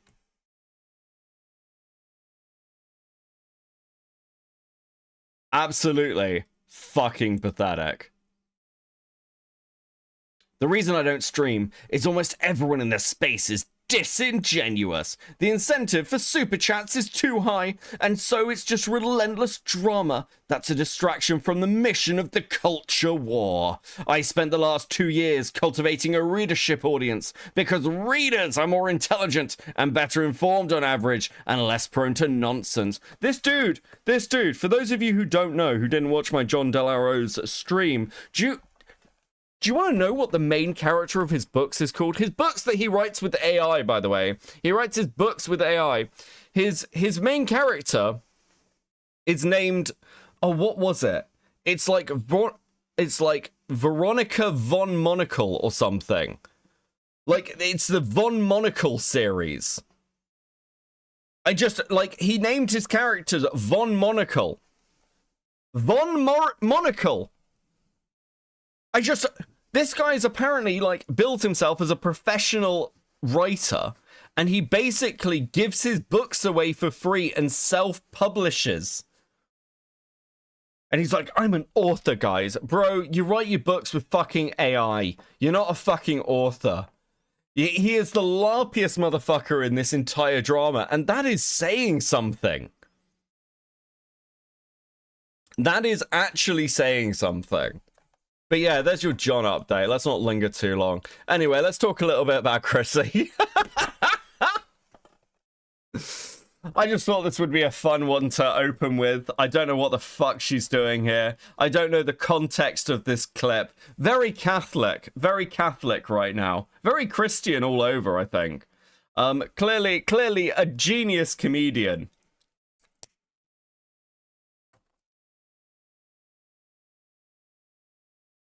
I wish I had context to give you, but I really don't.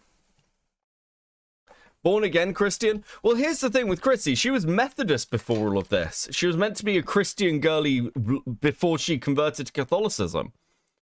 But anyway. This was discovered by PPP. PPP had been cutting stuff. I need you to see this clip. I need you, for the artists who are drawing, for the people who are listening to this in the background, I would like you to stop what you're doing, and I just want you to watch this clip with me. It's only 3 minutes long. I promise you, it is worth it, because this massively changes the context of everything that's happened with Chrissy. I think in the whole stuff with her, this may be the most important clip. which was like free speech and wanting to. I really don't like him lying about you because I heard that Okay, so it's like okay. he like maybe copy struck some Wait, channel. wait. She knew before Nina told her. Master Blaster with the 2. She looked like she was born in a demon club. Okay. I need to replay that for you. I need you to hear that again. I just want you to listen. I want you to watch the screen, guys. Listen and watch the screen. I heard that Okay, so it's like okay. he like maybe copy struck some Wait, channel. wait. She knew before. Chrissy knew before Nina told her. She was fully aware of the fucking drama. Fully aware.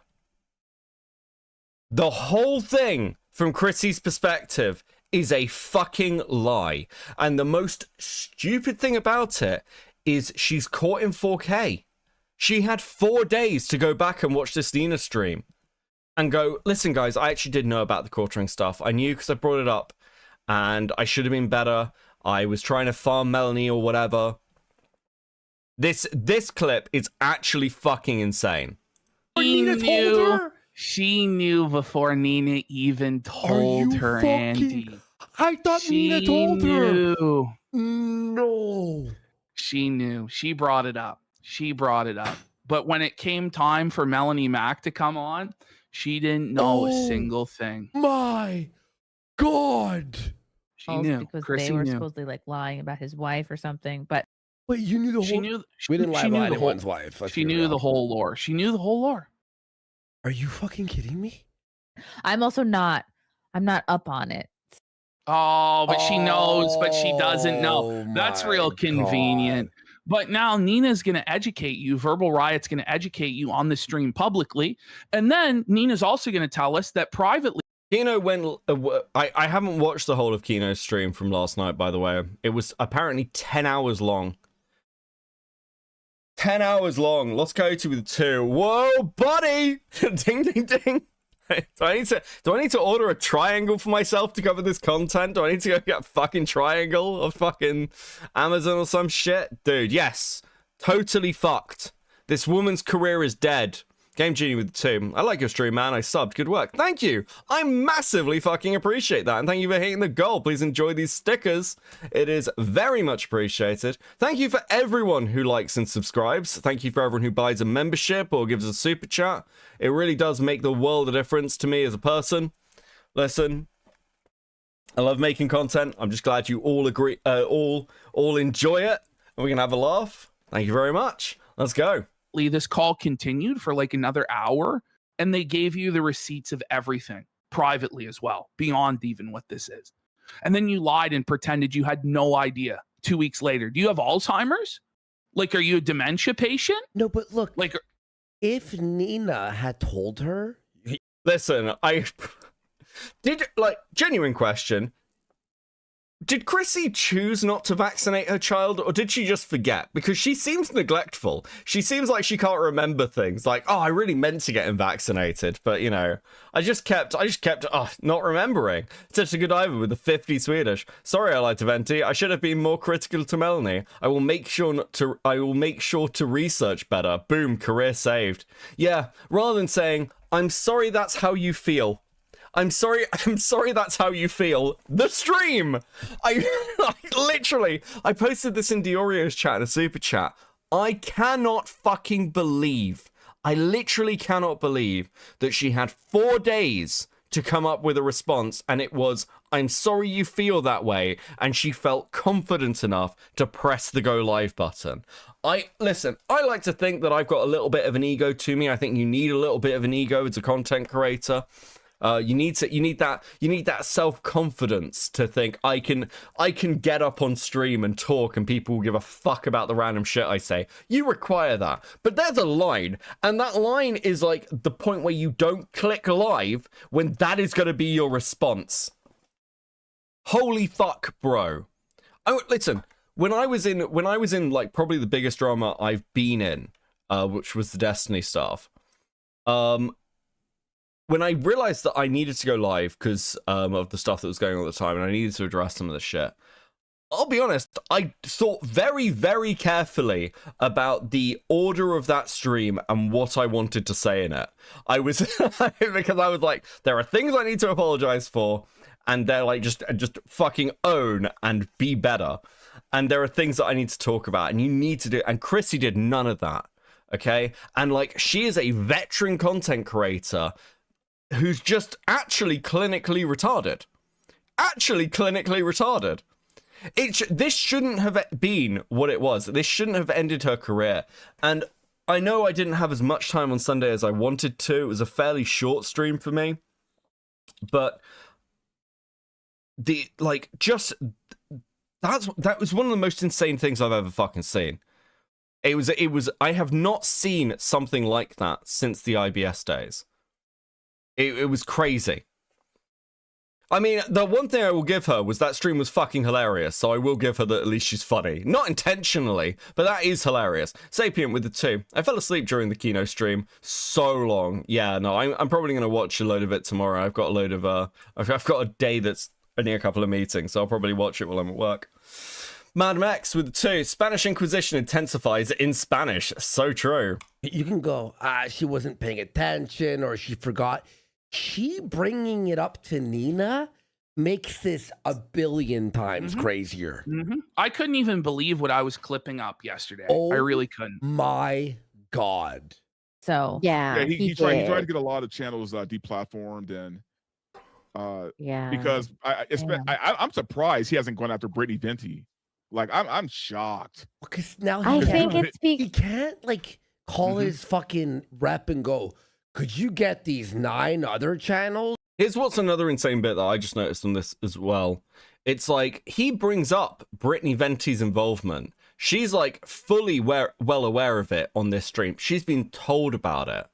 And she is friends with Venti. Now, one thing that's also really weird about Chrissy, because I heard this, I don't know if this is fully true. I'm sort of going off like Twitter gossip. But from everything I've seen, I believe it. Apparently, Chrissy didn't invite any IRL friends to her wedding. Chrissy only invited internet e-celebrities to her wedding. And like, if you're Keemstar or something, where your whole life has been online and you're like massive, I can kind of get that because your internet friends become your IRL friends. But this was like a clout grab. Like, Chrissy seems to have used her wedding as a fucking clout grab. And you can hear it in the stream where she's like, you know, you're my friend. Like, I wanted to catch the bouquet and things at your wedding. And like, you know, Brittany Venti ate the top of my cake. All this kind of shit. Absolutely fucking crazy. This woman is, I don't know how else to put it, but kind of like fucking insidious. There's something genuinely fucked up about Chrissy Mayer. There's something genuinely fucked up about this person. Zeke with the 2. Every day is IBSJ for Jeremy. True. Baron. Dude. Baron with the 5. Last night it also got revealed that Liana and Andy got married. Andy's potentially now ex-girlfriend can correct me on this if she is in chat. Yeah, I heard this, and I actually fucking I messaged her today. Actually, we were chatting a bit in DMs, and I didn't ask. I should have asked. Did you get married? Andy's wearing a ring. Did you get fucking married? What the fuck is going on? So I don't know. They haven't made it public if they are, but if they are, congratulations, guys. But I've got no idea if that's true or not. But Andy does appear to be wearing a wedding band now. Let's take be like, what's going on? Like, you know what I mean? Because she's been just relentless, man. She's too big. I think she's just too big for him to try and take. Well, and also everyone. I mean, I've said this before. I think they're a really sweet couple. They like post cat, like at each other in cat gifs on Twitter and things. I get on well with Linnea. I mostly just refer to her as Andy Wolski's girlfriend or fiance, though. It's like looking at this now, right? Down. Well, And I he think- did tweet recently, I don't know if this is today, about that he is going to start going after the people that Wait! So you know a lot knew more than you let on. Yeah, she knew everything. Yeah. I love how pissed off PPP looks. Like, and from what I've seen, there is a section in this stream where PPP is just fucking ranting. Andy can barely get a fucking word in. PPP is screaming about blood for the blood god. He's like actually fucked off. It's great. It's great. I highly recommend watching the Kino stream if you haven't already. I'm mad we didn't start with this, honestly. I know. I wanted to start the whole show with this. I'm not gonna lie. On Wednesday, we just give a brief. So, like, I need to know if Chrissy is going to go on Kino Casino on Wednesday, because if not, she's going to be A-logged to death. Like, I think that's probably coming anyway. I'm going to be watching whatever this woman does in the future. I'll be honest with you. I'm now a Chrissy Mayer watcher. Okay, I'm a Chrissy Mayer noticer, because like this is fucking absurd, and all the clips that I've seen come out from this woman, I am genuinely very interested. Case closed. Chrissy lied to Venti's face. Yes, Grizzly. Yes, she did. She did indeed. I hope people still see this. You know, everyone, please clip this and put it on YouTube and Twitter. There's still almost 10,000 people watching. Not enough. So I don't think she's gonna escape It's consequences not enough. here. There's one other clip from this as well, which I want to show you. Coulter and Chrissy Mayer were out getting drunk and planned to go to a strip club together, just the two of them. Something strange is going on. They were way closer than we thought. Is PPP right about its theory that Grease stuff is happening behind the scenes? So, and then, okay, there was talk of maybe Jeremy Hambley from the Quartering was going to take us to a strip club. And like, I was kind of waiting for him to Did you guys go to the strip club? We didn't go, but I think it was for the best because like it got pretty late. We both like had a bunch to drink and there was like a lot of people with us. So I wouldn't have liked to like break away from the crew. Andy Watsky's girlfriend, fiance, possibly wife in the chat. How you doing? Sorry. Very good. Good to see you. CID with the 5. You should have said fuck Big Pharma and people would have sided. She should have said fuck Big Pharma and people would have sided with them all about. True. Crew to go to a strip club. It's like either that or we would have had to like load up Crip's bus and all go to the strip club. But I kind of believe that there's some really suspect shit going on with the whole Nexium cult thing. And Jeremy and Ricada and their cuckold bowl swinger lifestyles and Chrissy Mayer and all of the whores that she manages. And she's kind of like a madame at a brothel. Like, I really believe in my heart, there is something to that. There is definitely some sort of weird shit going on, in my opinion. All these people are way fucking what was it? Oh yeah, you know, I just got a sponsorship from coffee, brand coffee. It was like a free thing. It was one time. I don't know. Like, you're out drinking with Jeremy and you're talking about going to a strip club?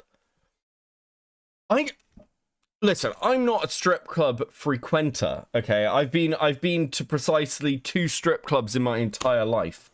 I frankly don't really see the point of them. I'm going to be really honest with you. They seem like a waste of fucking money to me.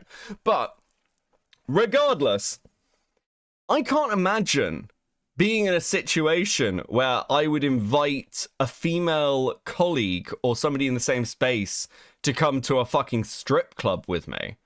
I can't be... I mean, it just seems fucking mental. Is this just me? Would anyone else be like, yeah, I've got this person who I vaguely work with, let's go to a strip club together? Like, that's the sort of thing that you gotta have, like, a pre-existing friendship with someone, surely, to invite them with a fucking... to a fucking strip club. Sorry, I was about to say a Christian strip club.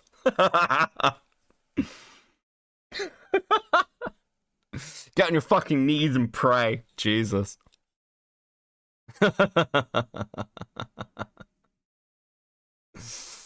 Oh, dude. I'm failing so on that very issue on behalf of one of my clients. Fuck. Okay. MLS was like, actually, maybe not. I'd be grossed out if a colleague asked me. Yeah, it'd be fucking weird, right? That is a deeply weird thing to fucking ask somebody. But anyway, that's your Chrissy update. We'll see what happens tomorrow. Because I'm going to be very plugged into that fucking stream. Sorry, that was voice to text. I'm filling a suit on behalf of one of my clients for that very thing. She was invited to a strip club and given a Harley Quinn costume to wear. Fucking what? Dude, that is actually fucking insane. Let me know if you can ever talk about that on stream. Holy shit. Can we... Listen, let me know how the court case goes. Can we talk about that publicly? That's fucking wild. That sounds like a fucking hell of a story. Okay, anyway. Let's talk... We're going to move on to a little bit of Jeremy before we get to the Sydney Watson stuff and a load of the Jeremy stuff that's been alleged. I'm going to talk about some of that because there's bits of it that I'm not sure add up, but we'll get there. Not around Sydney, but around some other things. Anyway, Rocky with the 2. I bet they request that song Personal Jesus. Dude, that's fucked up. Kinoblade basically put out something today that I think this was found on the farms. Coffee brand coffee scam update. The Arizona Department of Health Services just triggered a triaged a KF user's FOI about Quartering's Coffee Company. And it was basically, this is ticket status received. The request has been submitted and forwarded to the Administrative Council and Rules ACR team at ADHS. So basically the team has opened the request and is currently reviewing it. This is basically a confirmation that Quartering's coffee brand coffee company is now under actual investigation to find out what the fuck is going on with it. And whether it is health compliant, whether he is actually sat in his basement with his grubby little piss-covered mitts, handling the coffee by hand. I personally can't wait to see how this fucking goes. I am fascinated. My understanding is that he's not doing well financially. He's a little bit fucked. I think this might be the final nail in the coffin of his little fucking business venture. Speaking of legal things, by the way, Rakita Law tweeted this out. I have a lot to say about the Quartering. I am currently busy helping my son install a GFX card and getting his new computer to post. Well, it's nice that now you're not spending all that money on coke. You can spend more time with your kids. Anyway, it seems, yes, we are married. Oh my god! Congratulations!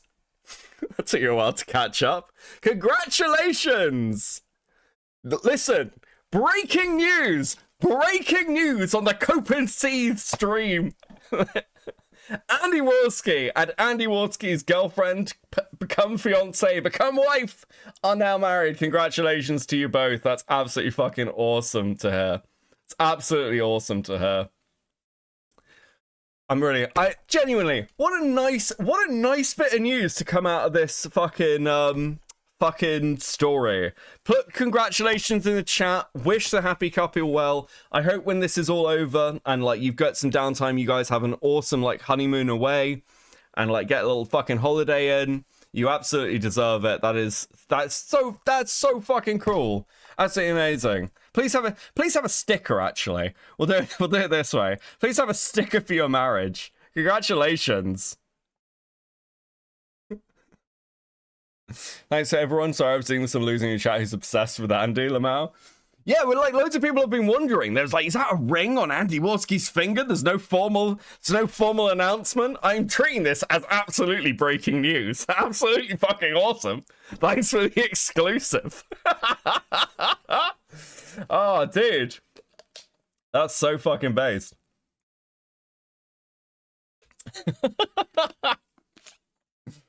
Yes. Thank you guys. Thank you guys for being so supportive. That is based. I'm sure she appreciates it. Oh, dude. Oh. I hope Jeremy is deeply sad and suffering. What a wedding present. That's awesome. My super chat got buried, but I'm not even mad, Lamau. Oh, sorry, I'll go back. All we need to know now is KP and Chris the Knot. All we need now is KP and Chris the Knot to tie the knot. Thank you, Boom Man, with the 5. I'm still going to be sat here sad and single, but that's fine. Transnight with the 5. I brought my dog to PetSmart, but I'm too nervous to bring him in, Lamau. I don't know if he's ready for it. Fuck my life. I just want to get him a harness. He'll be fine. He'll be a good boy. Okay. Fuck, I don't know how to follow this up now. That's awesome fucking news. And I'm like, well, back to Rakita, I guess. How do I follow that shit up? Okay. Anyway. This post is interesting. You know what's funny? When you inquire to hire a specific stripper that a friend really liked for that friend's birthday party, and they try and turn it against you, I wonder if there's proof. Now, there are accusations that the court ring engages in various kinds of blackmail and pressure towards fellow content creators to get them to do what he wants. And I wonder whether Rakita is also going to come out of the woodwork with his own story about the quartering. And if that is the case, we are going to cover it because that'll be so fucking funny. That'll be so unironically fucking hilarious, dude. I can't fucking wait. Everyone's getting weird little mini redemption arcs. Not enough to actually save their careers, but like, it is funny shit. But let's get to the last thing we've got tonight, which is fairly long. Camelot did an interview with Sydney Watson. Now, for those of you who don't know who Sydney Watson is, let me give you a little...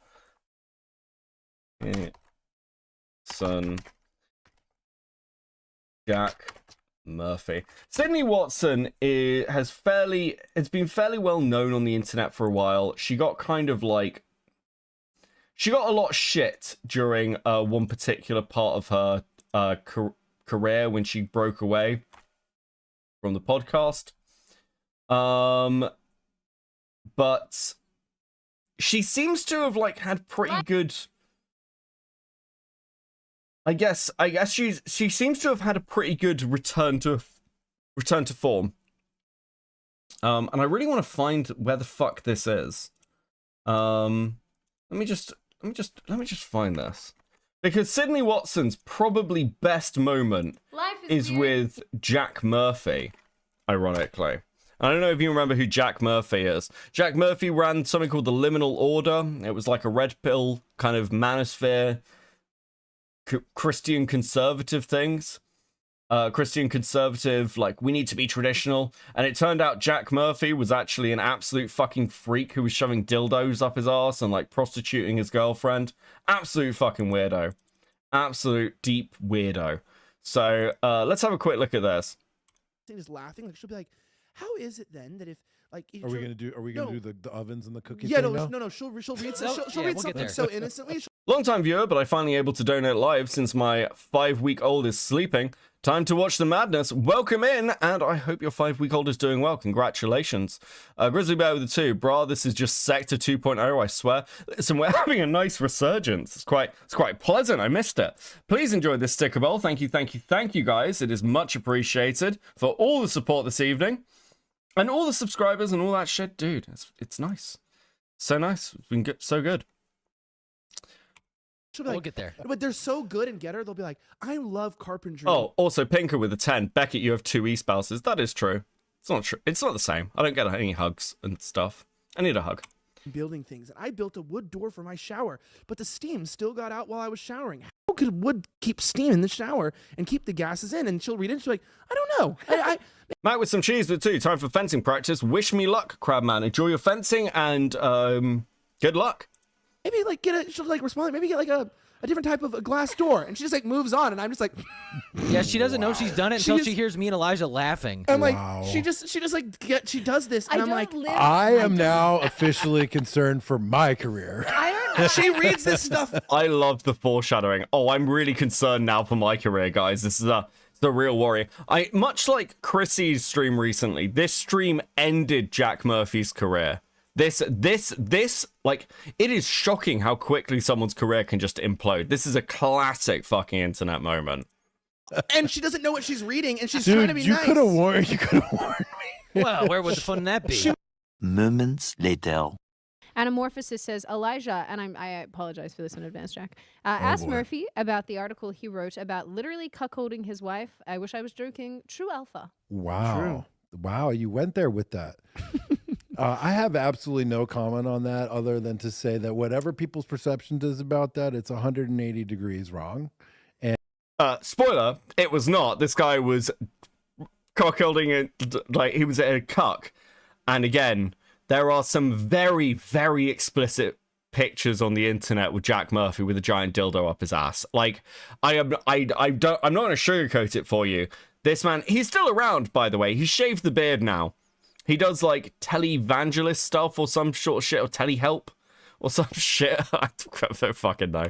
And it has nothing to do with people think what they're thinking it to be today. Are we talking about sex right now? Do you know what cuckolding is? I totally thought It's you were where reading... you get a chicken and you hold it and no, you love it. I just blanked and out then for a second. You make more chicken. Honestly, I think Sydney is a bit of a hidden treasure. I just blanked out for a second. I support you having chickens.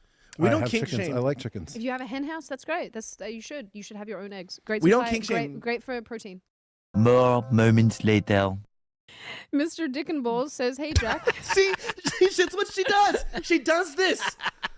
Like she reads it like. Jack Murphy's career got ended by a guy with the username Mr. Dick and Balls. That's normal. Like it's not even. She's not even just like, I'm not gonna skip the name. She just goes, Mr. Dickenball said. Could you please clear up the cuck article you wrote? I am not going to talk about Again? this. Okay. And basically, you know what? Fuck you for bringing this up right here and right now. Why are you doing this to me? I didn't know that. I didn't know what it was. Well, just use a little bit of fucking common sense. Sorry, apologies. Yeah. Fuck you. Elizabeth, Heartfelt. Elizabeth Harrison says, "Go." He knows this is ending his career. He knows. It's so fucking good. Gonna miss the show, but have a good break. IHTAC, what's that?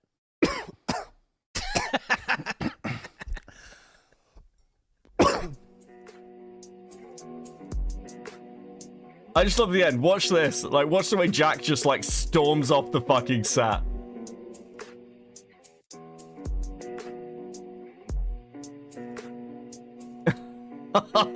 Dude, it's so over. Anyway, Camelot, like after like a load of stuff happened, Sydney Watson basically ended up working with Quartering on this like fucking news website thing, and Camelot has an interview with her. There were also some DMs that we're going to go through as well. They get leaked about the Quartering. So let's get into it. You know, bear with me, a little nervous. So let's just jump right into this because this is gonna be a little rough. All right, so first things first. Just making sure okay, all right. So I messaged Sydney earlier.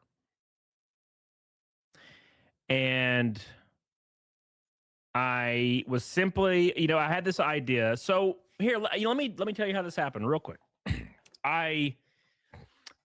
I saw Sydney liked my post about the Quartering betraying his friends should affect his mental health more than just being on X, which he never left anyway. He deleted X, but he said he's taking a break from X, but he's been on it all day on his stream scrolling, so he's not actually taking a break. So she liked my tweet about that. So I was like, oh, wow, Sydney, I haven't talked to Sydney in a while, And I was like, you know what? Let me ask her something. So I messaged her. And Sydney has always been super, super cool with me. So she replied. So here's what I said. I know this is likely a wild inquiry, but if you ever want to pop on my show for 30 minutes or something in the future to give your take on this Quartering mess, you're welcome and invited. And shockingly enough, she immediately responded. She says, the reason I'm not okay, hold on. This is not the this is not the redacted version. I mean, it doesn't, to be fair, it's not a big deal, but just to have my bases covered. To be honest, it probably wouldn't mean anything if I showed it, but because it's not really very, is that it? Sydney has her own controversies. Yeah, I know there was a load of stuff that happened with Elijah, but I don't actually know the lore of it. So if I am missing something, you can point it out to me. I won't be annoyed. I probably am missing a lot of stuff with Sydney. I will admit a bias towards Sydney because the main thing I know her for is the Jack Murphy thing, which I have for years thought is fucking hilarious. So I'm gonna, I'm just like, yeah, that was awesome. So if there's other things with Sydney, that's fine. People can point them out in chat and I can be like, wow, she sucks too. That's so surprising. Anyway. I didn't show anything, but anyways, there we go. All right. So she said she didn't want to come on the show. So basically, if you want to come on 30 minutes in the future and give your take on this quartering mess, you're welcome and invited. Do you know what? We're going to listen to a lot of Camelot, and I want to get to the interview. So we might just get through, start reading them ourselves. Camelot blanks this out and he said, and he has threatened me with them, which suggests some form of blackmail. And I don't really want my personal... Is there more? I'm going to be honest. And do it. Now, this changes pretty quick, okay? So, she didn't want to do it. Now, this changes pretty quickly. I'm going to be honest. And we start getting pretty much in the nitty-gritty. Okay?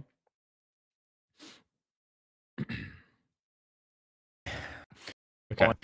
Here we go. Of course, that's what I imagined. Kind of got the vibe there was a bad falling out. Yeah, I fucking hate him. So this is about them working together. And he literally could have made me less of an enemy if he just shut his fat fucking face when shit went down. But he couldn't help himself. Dude. I figured I would ask. And then we move on. What else does Sydney say? What else have we got? He called one of my buddies on the phone, another streamer, and told him that he was broke and being forced to stream because Rumble. My buddy said he was incredibly drunk and barely could make out his words, implying he was going bankrupt. Now, I do want to say something about this, because this has been doing the rounds. And it's interesting that Sydney's like, he's such a liar. I don't know if I believe this. And I'll tell you why. I don't. Partly because Jeremy apparently said this while drunk, and this is like third-hand information. But also because if this was true, if he didn't want to stream, why did he renew his contract with Rumble? Like, this seems like it was a little while ago. It might be that he's going bankrupt. That I can fucking believe. But the idea that he, like, has to stream because of Rumble, like, what? He's just renewed his contract. This seems really fucking weird. And, like, the problem is, Jeremy himself is a terrible fucking narrator of his own life. This dude lies all the fucking time. That it doesn't matter, right? It doesn't even matter at this point anymore. She said the buddy equals Rakita? That's interesting. Do you reckon so? Is that actually, has Nick confirmed that? Listen, if MLS is in chat, do you, like, you put me in touch with Nick? Can I talk to Nick Rakita? Like, I won't bring up any of the Coke stuff, okay? I just want to hear his quartering story. If Nick Rakita wants to come and talk about the fucking quartering, I would totally go talk to Rakita about this. Bros, I cannot find my glasses. Help me lurk. 404 member for 3 months at Coping. Please help 404 find their glasses, chat. Oh. I said he called a buddy of mine and told him that he was broke and being forced to stream because of Rumble. I probably shouldn't have fucking showed this. Well, yeah, whatever. Here, I'll get you in touch. Yeah, fuck it. Just... Listen, if Nick wants to talk about the fucking coring anywhere, I will talk to Nick about the core. Like 100%. That'd be so fucking insane. Yeah, so I'll just give you guys the deets on that. The quartering wants to quit streaming. Rumble's owner confirmed there's no contract. So what Rumble's owner confirmed was there's no, like, There's no 5-year contracts. They don't do that. But they do yearly contracts, so they are moving away from them. The implication here is that the quartering has to like stream because of his quartering deal, and that they won't let him quit. But that also flies in the face of something that Jeremy has said. Jeremy has said that the contract he has with Rumble is basically do whatever you want. There's no like required streaming hours. There's no minimum viewership. There's no minimum earning. There's just, you have a contract with us. So it's really, again, this doesn't really make sense. My opinion is that Jeremy streams so much because he has to cut up these segments. He has to make the content because he has to cut it up so that he can put it on YouTube and like rely on the ad revenue and hope that something kicks off so he can get like one video that does like 100,000 views. But if he's doing multiple videos and he's monetizing well, then he might be making money off these sponsorships or like just the ad revenue coming in. Because across 5 videos, if he averages like 30,000 views, then he's going to make $1,000 a day, potentially, depending on how well he monetizes. But that is a stretch, right? I mean, he has no life. That's what I mean. Yeah, this is another thing. What the fuck else is like Jeremy going to do? This has been his life, his whole life for years, since the like 2010s, the early 2000s. He's been trying to build this online shit. He's got no real life. Like we've seen this in the June the King video. He has no real life friends. He's fucked. Desperately, but Rumble will not let him. He has to stream every day on Rumble. So just letting you guys know. He does not want to stream. He hates streaming. He hates his chat. He hates everything about it. He doesn't want to be involved with streaming anymore. He basically has anxiety attacks the whole stream because everybody's calling him a cuck in the chat, and he can't take any criticism at all. So he's been pleading. I'm pretty sure, you know, I'm implying that he's been pleading with Rumble to get out of it, and Rumble won't let him get out of it. So suffer. Again, this idea that he's pleading with Rumble to get out of it, he's just renewed it. He was talking about renewing it on Twitter, and like we sort of know the timescales. Again, he's an unreliable narrator, but this seems odd. I don't know if it's true, but then again, I haven't had the conversation, so I just thought I'd highlight this because this one seems like, I don't know. I kind of think Jeremy might just be drunk and lying because he's a depressed state and mess. Fuck knows. Sydney says, Sydney's such a good person. I love Sydney, man. She says he's such a liar. He used to call me drunk too, say all kinds of shit. And we're going to get to that, by the way. Keep in mind, this is like the 3rd slide out of like 1 billion. I got to the point where I had to record all of our calls because he says all this crap and then immediately walks it back the next day. Oh, doesn't that sound fucking familiar? Sound familiar? Does this sound familiar to anybody? He said he would go scorched earth and like ruin everybody's life tomorrow, and then he wakes up the next day and says he's too big for it. These audio recordings must be released. I totally listen. Sydney's talked about it. If she has fucking recorded calls or stuff with the court ring or like voice notes, she needs to release them because that shit would just be fucking incredible content. Like, I'm not going to make any bones about this. It would just be really fucking good content. He's too important. That sounds real. Yeah, I totally believe this. Right? I totally believe this. That's what he does, right? Remember, that's what he does. The recordings, yes, yo. The recordings, yes. I wonder what could happen with those. Make sure you subscribe. Oh, anyways,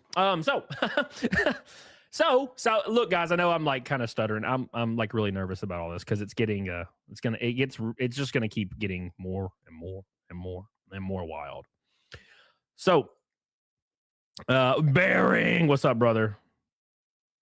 Okay, I'm making sure I'm trying not to show crazy stuff. She's like, I felt like I was going insane working with him, felt constantly like I was being gaslit. The funny thing is, let's move to the next one. The funny thing is, I'm so glad these are in order. I was really worried they were going to be. Release the Hambly files? Yes. She says, the funny thing is, when he approached me to work and stream together, I told him I would not work with another alcoholic. And if he wanted to team up, he had to be sober. He agreed, and it quickly fell through. No shit, right? What happened the other day? He quit drinking cold turkey. The next day, guess what happened? Guess what happened? The next day, what happened? Yeah, he got caught drinking Fireball shooters like a degenerate. Who drinks Fireball shooters? The wine based. He drinks the wine based alcohol shooters, not the whiskey one. That's how down bad my boy is. Chad's night with 2. Gizmo did so good at the PetSmart. He's a good boy. He is a good boy. You heard with the 2. I wonder whose names will be in the Hamley files. I think that, like, look, Jeremy's been around for a long time. I would be very interested to see what's going to come out of the woodwork next. As I say, I think that Bearing and Dankula have the, like, positioning to do one of the funniest things in this entire drama, which is basically to do a TISM stream with just the 2 of them. And, like, it sounds like Bearing and Dank are both pissed off enough to do that, which would be so fucking good. It would be so good, bro. My dog's barking. You hear him? All right. So I said, I think he's trying to garner sympathy or something. Dude's a strange dude. He claimed he's going to expose me on X and then walks it back to the next day. Just like he did with Craig, just like he did with everybody else. Yellow Flash, he's going to scorch earth and expose all of us. She says he gets drunk, talks insane shit, then he sobers up and realizes it's a bad idea. All right.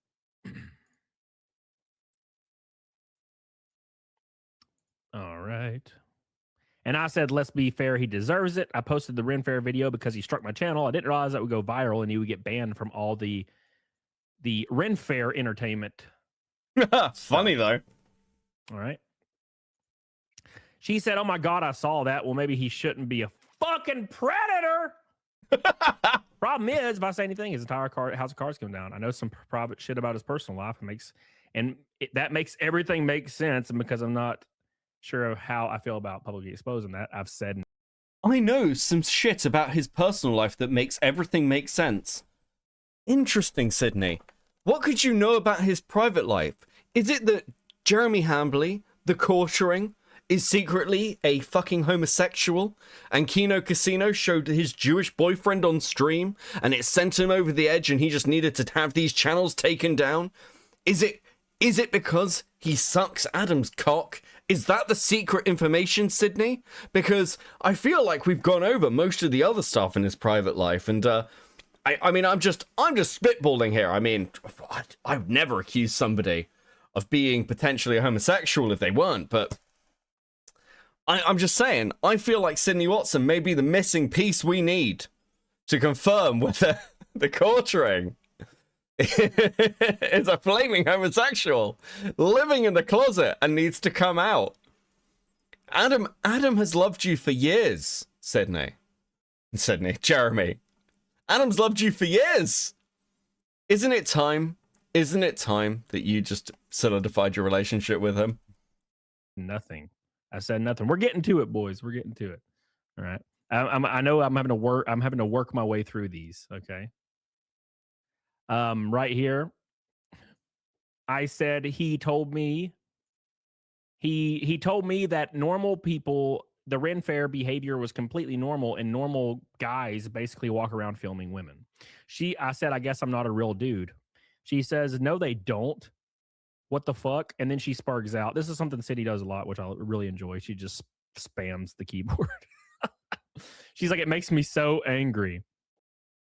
Lost in Worlds with the 5. Yo, Becky, watching from a new awesome ramen shop where I live. Where I love? Okay. Got a kick-ass green apple bubba tea and pork ramen to go with the shit show.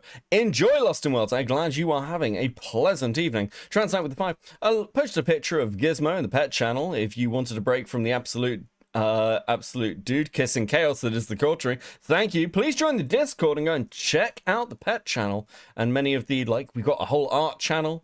People are friendly there. It's very chilled out. Join the Discord. And don't forget that we have a clips channel, Clip and Seed. We're trying to get that to 1,000 subscribers so that can get monetized and the people who do all the work on it actually get paid. That would be fucking awesome. Because they own 100% of it and get 100% of the revenue when it is actually monetized. Please go sub to them.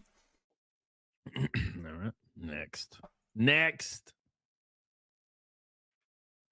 I say I'm going off on stream. I'm actually quite a few levels of frustrated. I'm usually super calm. And I said, you have an open invite, of course. And that's when she said, let me think about it. I just don't know if I want to be involved. Jeremy Okay. might have fronted the whole. Actually, one thing I do want on the record is that despite the lies, Jeremy told I was the only person who never got paid a single cent while the Publica was happening. Jeremy might have fronted the whole thing financially, but also every dollar went to him, which is fucking crazy. That is, like, for those of you who've been following this closely, one of the things with, like, Jeremy, like one of the defenses for Jeremy was, well, he was actually really good to Sydney Watson. Sydney Watson kind of stabbed him in the back because, like, he was paying Sydney and giving her, like, a load of money and fronted a load of money for this thing. And she got paid out of it. Apparently, she got paid fucking nothing. Everyone else got paid. Which is absolutely absurd. Thing financially out of his ass. Give him 100. And when I asked to see the books, he'd give me the he'd give me the runaround. Or when I asked if I could buy him out, he kept insisting I give him 100 on 200k. He'd pull these random numbers out of his ass. Dude, that is actually fucking wild. But yeah, I never ever made any money on TP. I also worked for free. I coordinated all our people. I edited their videos, edited their writing initially. I was the content person, haha.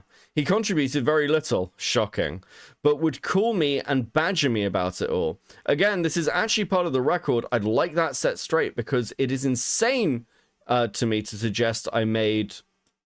We'll go ahead a little bit.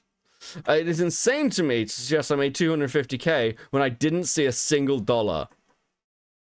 Sydney, you're killing me, Sydney. I don't know, man. Maybe you shouldn't have been such a complete fucking scumbag the entire time.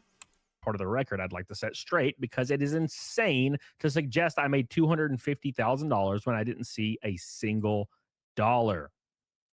Woo! Fraud alert. Fraud alert. I said that's Jeremy's MO. He likes to boast about how much money he gives to people who just betray him for no reason. And she says, yes, it's insane. And that's what started me to distance myself. All right, let's go to the next one. All right, here's a big... We're going to get into something here where he actually just stole money from her, completely separated from the Publica thing. Completely separated. He just stole money from her, and this is wild. Okay, let me take a swig. Thank you guys so much. Make sure you subscribe. Make sure you like it. All right. Here we go.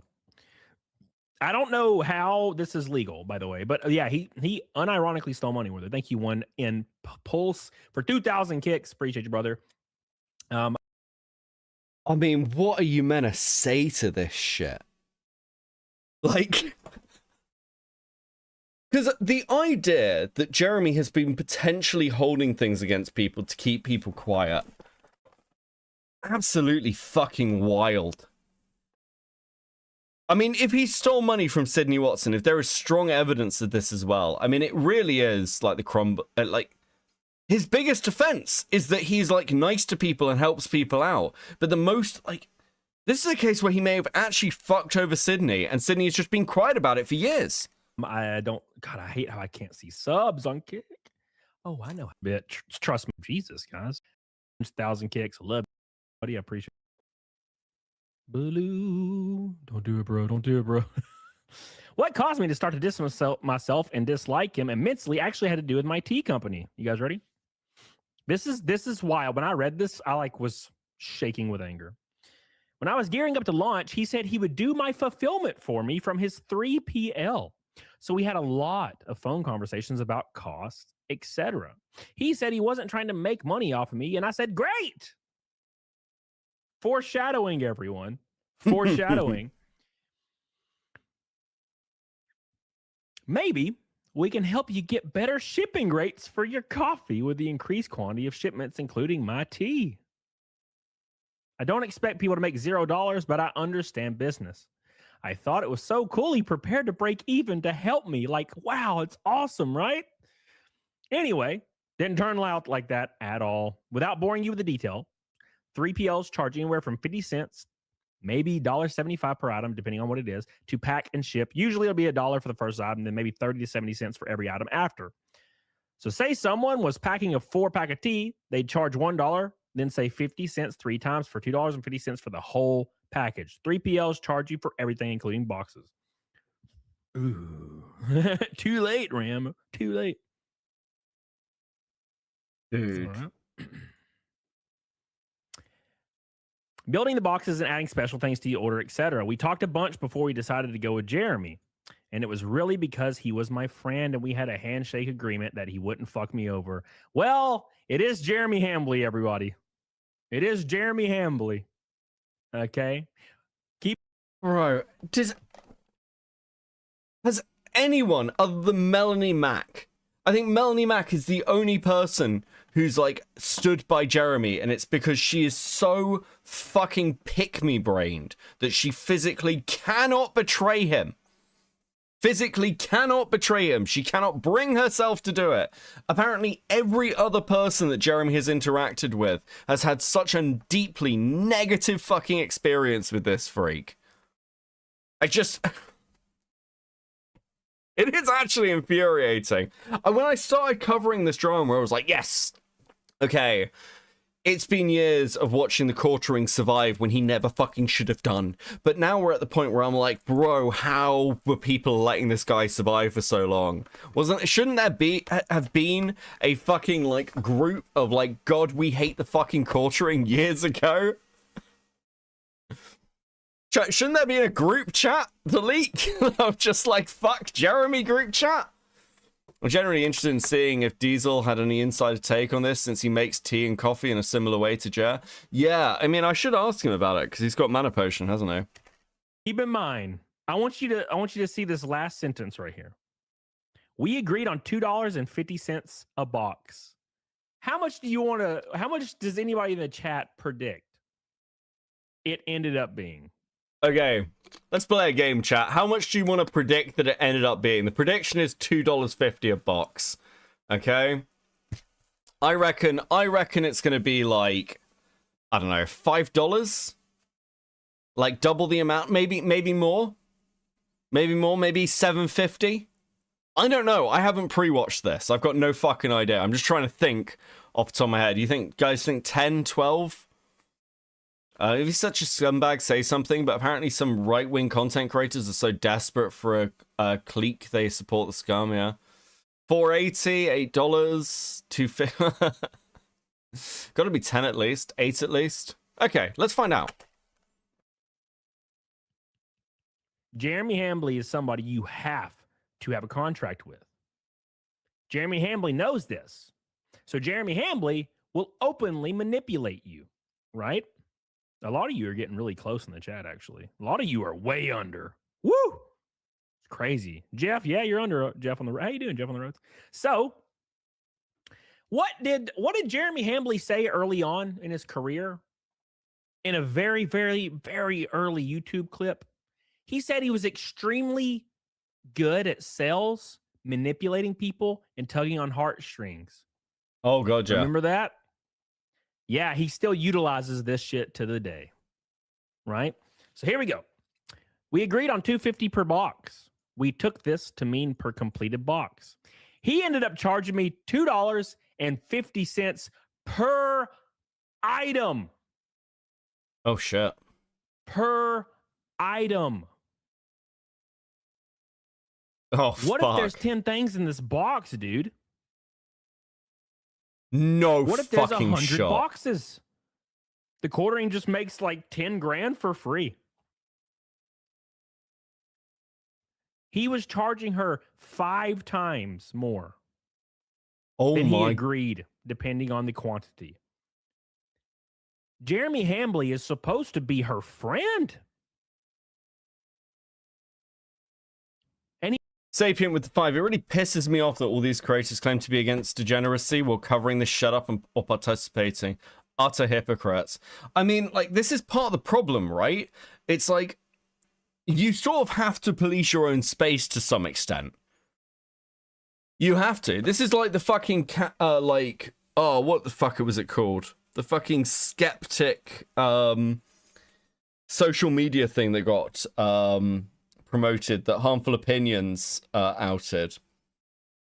Candid. There we go, Candid. Fuck, my brain took a moment there. It's kind of like Candid. Like, everyone just randomly supported it. And no one called the shit out. It's insanity. He was charging her 5 times? I'm sorry you felt that way, Remy. Dude. Wait till you see how he responds when she's pissed about this, by the way. So, for a 4-pack of my tea, keep in mind how small little tea packets are, by the way. Contract or firm handshake. It was a handshake deal, right?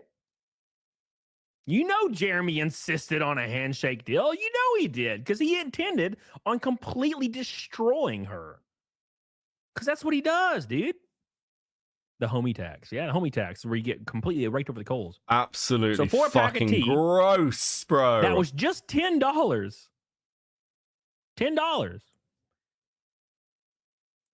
was $10 just to pack it in a box. Jeremy charged her $10 just to pack it into a box. $8 to ship. So I'm in it for $18 just to get a single package shipped with $18. 18 fucking dollars for a single package to ship.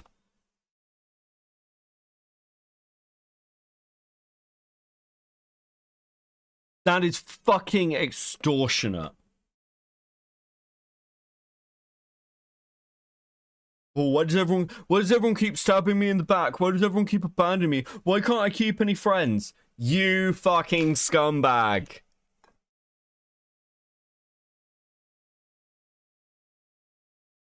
Objectively scumbag behavior.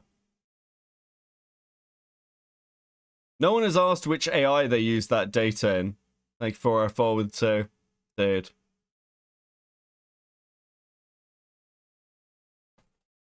with him. Even in the most expensive places, $2.50 per item is fucking insane.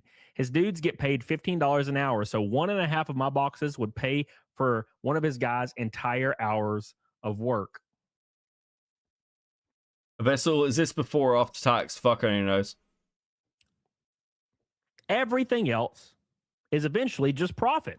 Sadly, my Discord is fucked, everything Ivy. else is eventually just profit. So my first bill from him was fucking lunacy.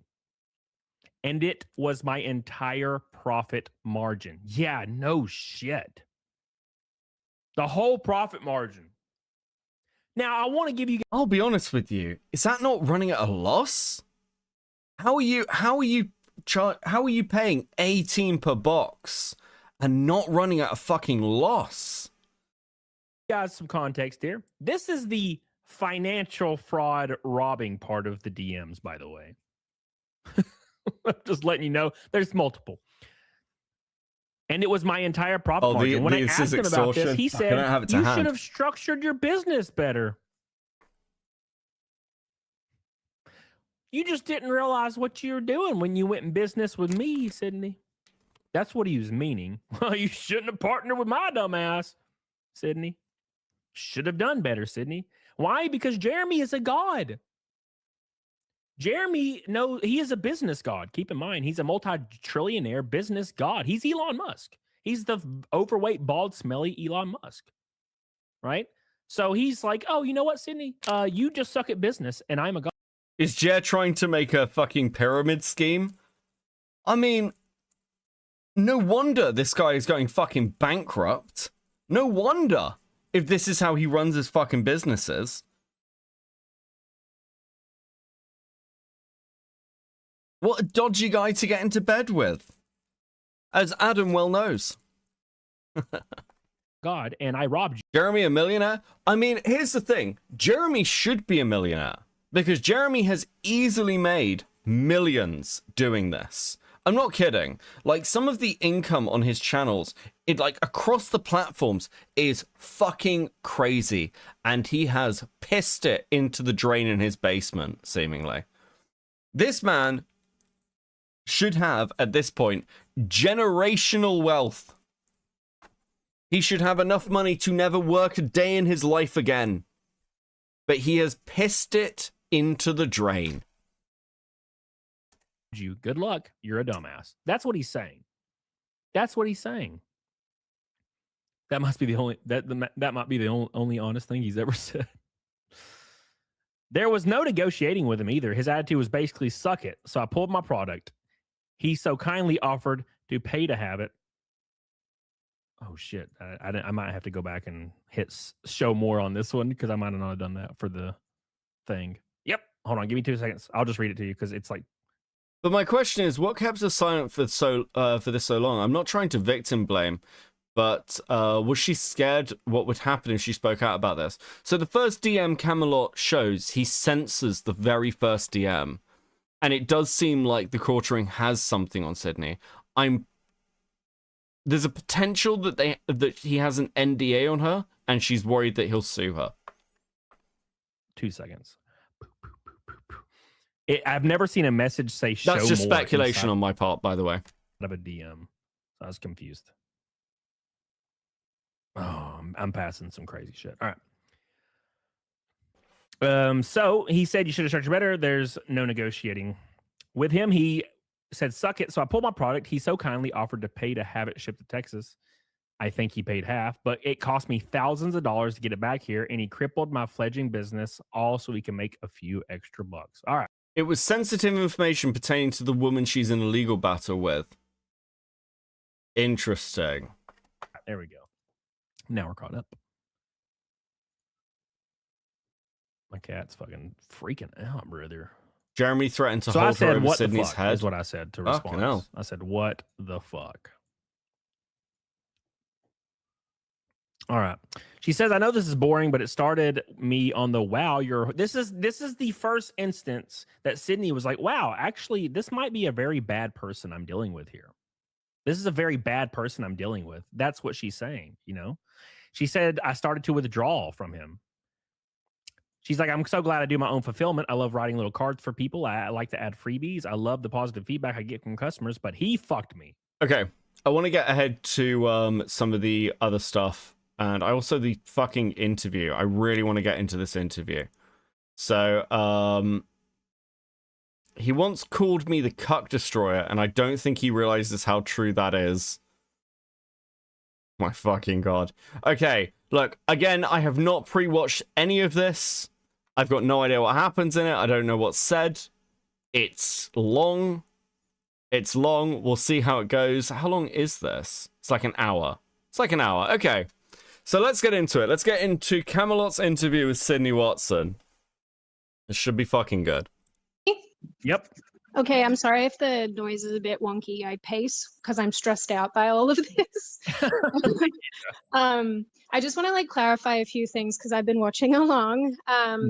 Because I really don't want to be involved in any of this for pretty obvious reasons, but I do want to clarify that Jeremy's never threatened my personal life from the perspective of exposing things about my boyfriend or anything like that. That's just an ongoing concern that I have because he's a very private person and I don't want anybody to, think he's fair game because he's just not. And that kind of goes for the things that I know about Jeremy too. Hold on. He's a very about my boyfriend or anything like that. That's just an ongoing concern that I have because he's a very private person. That's probably not a good beginning to this. And I don't want anybody to, think he's fair game because he's just not. And that kind of goes for the things that I know about Jeremy too. There's no world, and the people in my DMs asking me, I'm never going to say anything because I said this in my video about Elijah Schaefer where I made the point that a lot of this is mutually assured destruction. And there's nothing really in my life, I'm boring. There's nothing really in my life that I want to hide or anything like that, but I will never go after somebody's personal life like that. So I just want to clarify that. Good. I think that's really important. Yeah, no, I agree. And that's what. Look, I'll be honest with you guys. She says this, and I know I'm memeing a little bit on this I think Jeremy's gay thing. But there is something going on in this guy's personal life. And the more I joke about the Jeremy fucks Adam thing, and that's why all this started, because he was like, that's a step too far, the more I believe it. And I can't tell whether I am convincing myself that this man is fucking gay and like there's no bull. It's just that's his boyfriend. Like, and I literally cannot tell. I don't know. Chat, literally, what do you think? Like, joking aside, do you guys think Jeremy's gay, or do you think there is something else going on? Do you think his marriage is a sham? What do we think here? Because there's definitely fucking something. PPP says he thinks there may be something to that weird Nexium sex cult thing or whatever it's called.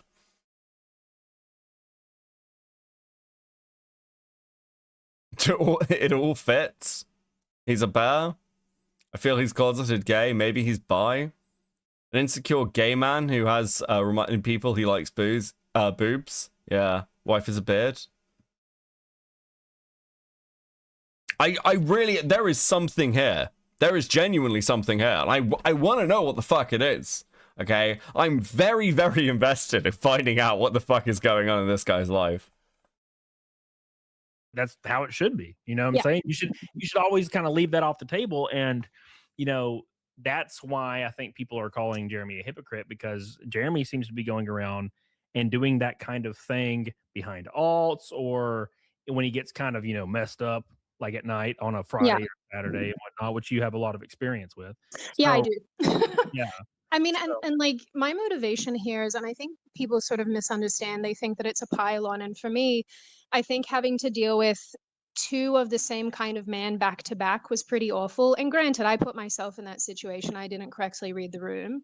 But when I extricate myself, I just want to be left alone.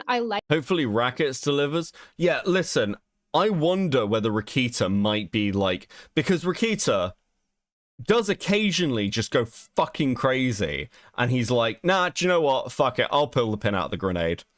I'll pull the pin out of the fucking grenade. And I wonder whether Rakita's like the final piece, where it becomes, I got you guys. I got you, don't worry about it, it's gonna be fine. He's fucking gay. Like, there's, yeah, Rakita knows things. Yeah, I can believe that. Like making my What if content and Jeremy's an being egg in my in weird little denial? bubble with my community, and that's kind of just where I want to be. I don't Right. want to be involved in the ongoing drama. The other thing I just want to clarify, Like, here's the thing as well. Jeremy is the sort of man who literally will tell stories where he is shitting himself. Okay? Where he is shitting himself in public. That is the sort of man Jeremy is. So what is bad enough in his personal life that he is not prepared to tell an audience about it? If you don't have that kind of filter, what must be going on with your life that you're like, yeah, no, okay, listen, Walmart story where you shit yourself, absolutely A-okay, okay? A-okay to tell that story. Story where, like, you get punched at Magic the Gathering, A-okay. Story where you were like, I don't know, like, fucking all the weird shit he's fucking said. Talking about how he's lonely and alone and sad. All that stuff's fine. What the fuck is going on in your life that you need to hide something?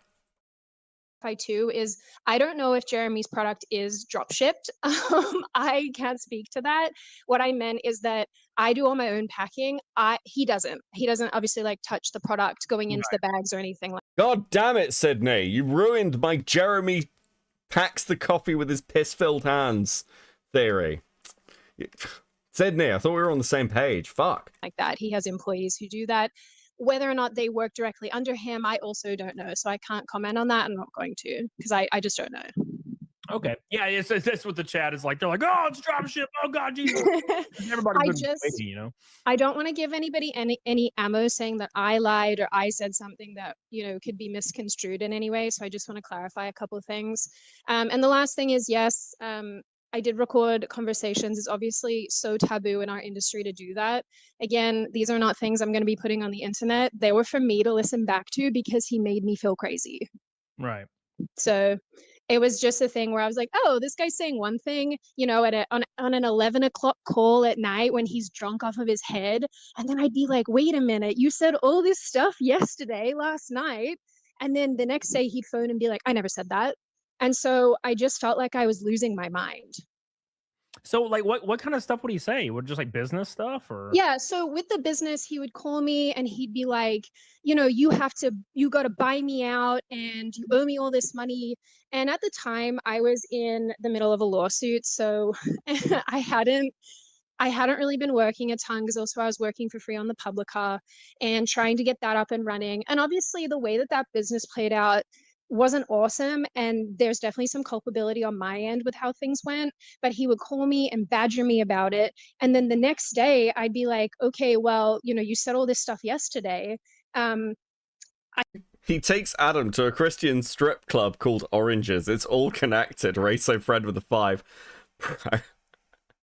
Can we search for like a strip club called Oranges in Wisconsin, please? Let me know if that exists. Q-Hood Molecule with a 5. Well, his wife is still around. She's not in the walls. Not yet anyways. If it's something so horrendous, it's potentially criminal, but does she know? I mean, is he putting bodies in the fucking claw machines in their basement? What the fuck could it be? I don't have $100,000 to buy you out or whatever arbitrary number he's pulling out of his butt.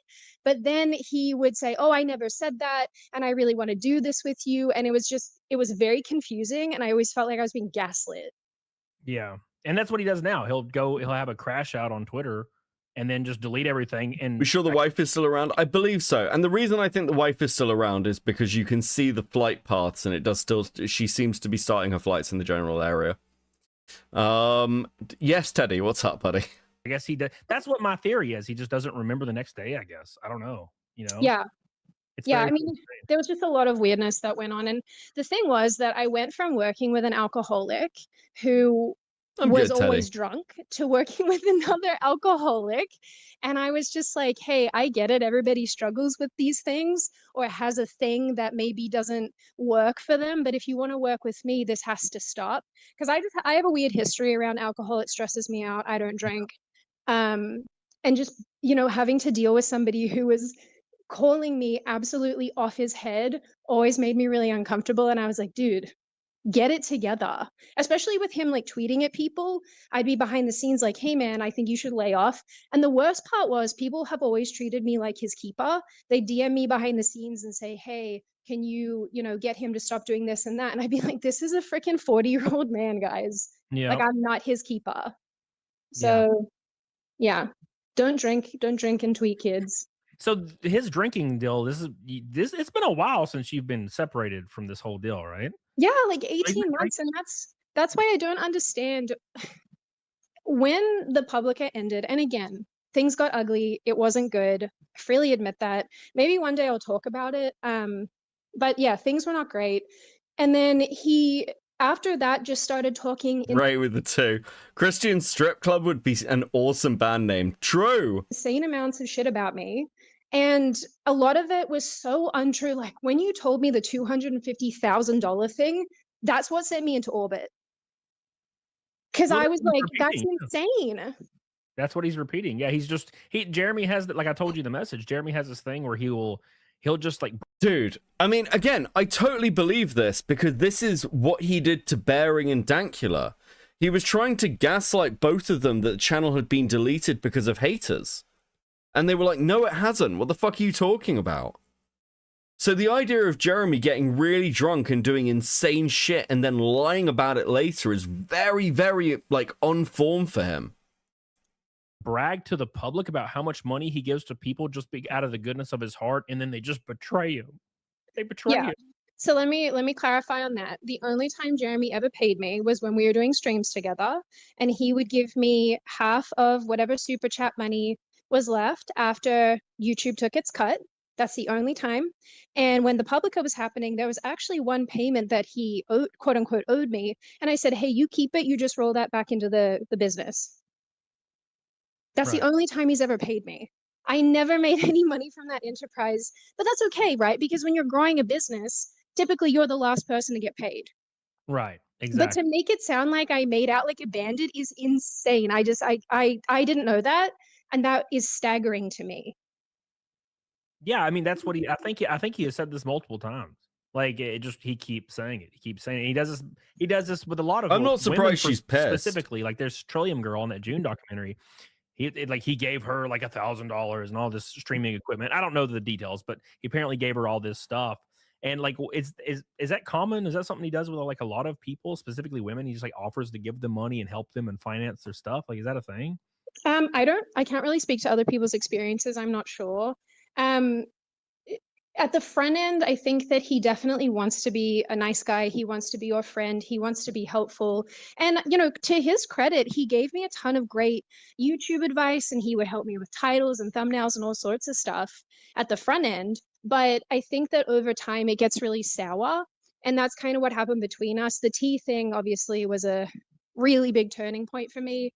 And I know it's all a bit boring to explain to people, but when you have somebody who's supposed to be doing you a favor, and I know what people are going to say, Sydney, you dumbass, why would you ever have a handshake agreement? And fair enough, lesson learned. But, when you're working with people, Do you know what? Like, yeah, it is stupid to have a handshake agreement.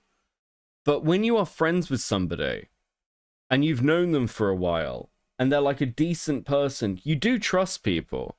And like, it's a really interesting thing that she says about the recorded calls where it's like a taboo thing in our sector and things. And at some point, one of the reasons that you end up recording calls is like, and again, like I've recorded a lot of calls with people that I've never released and never will release because you kind of sit there and you go, this is like a contentious conversation and I don't want to get stabbed in the fucking back. And if this person comes out and says something about me that's just not true and calls me a liar, I need some evidence on hand to be like, actually, hold the fuck on. I know that that's not true. I've got you on record as saying something like, as saying the exact opposite of this. I've got you on record doing it. And you kind of need that because people will just fucking snake you. The Lost Beckett tapes? Yeah, the Lost Beckett tapes. I mean, Emu Emmy is a perfect example of this, right? Like, I've got my recorded call with Emu Emmy, but Emmy's never come out and the only person who's come out and accused me of saying shit about her is KP. Emmy's never done it herself, so I've got no reason to release the call. There's no need, because Emmy's not attacked me. We expect that they're going to continue to be good to you and nice to you, but it just quickly devolved, I guess, for me. So I don't know if other women have experienced, or I don't know what other women have gone through, but just definitely in my case, yeah, it was like you had this person who was trying to help. He never was like, oh, let me give you a bunch of money, but he was like, let me help you. Well, because I was at my lowest when he and I started working together. Right. Yeah.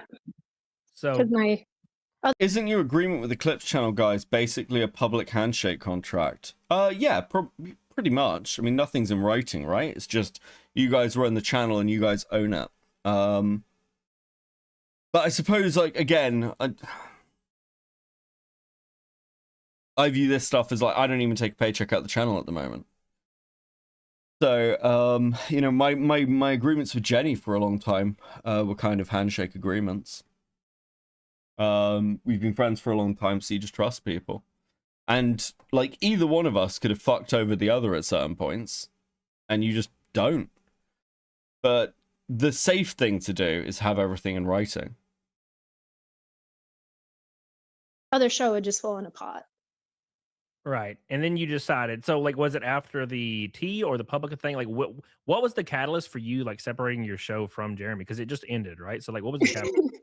Yeah, so honestly, this has been so long. I feel like it's been so long that timeline-wise, I might stuff some stuff up here so everybody can double check me on when things ended and started and whatnot. But basically, we were doing a fun little stream together called Community Notes.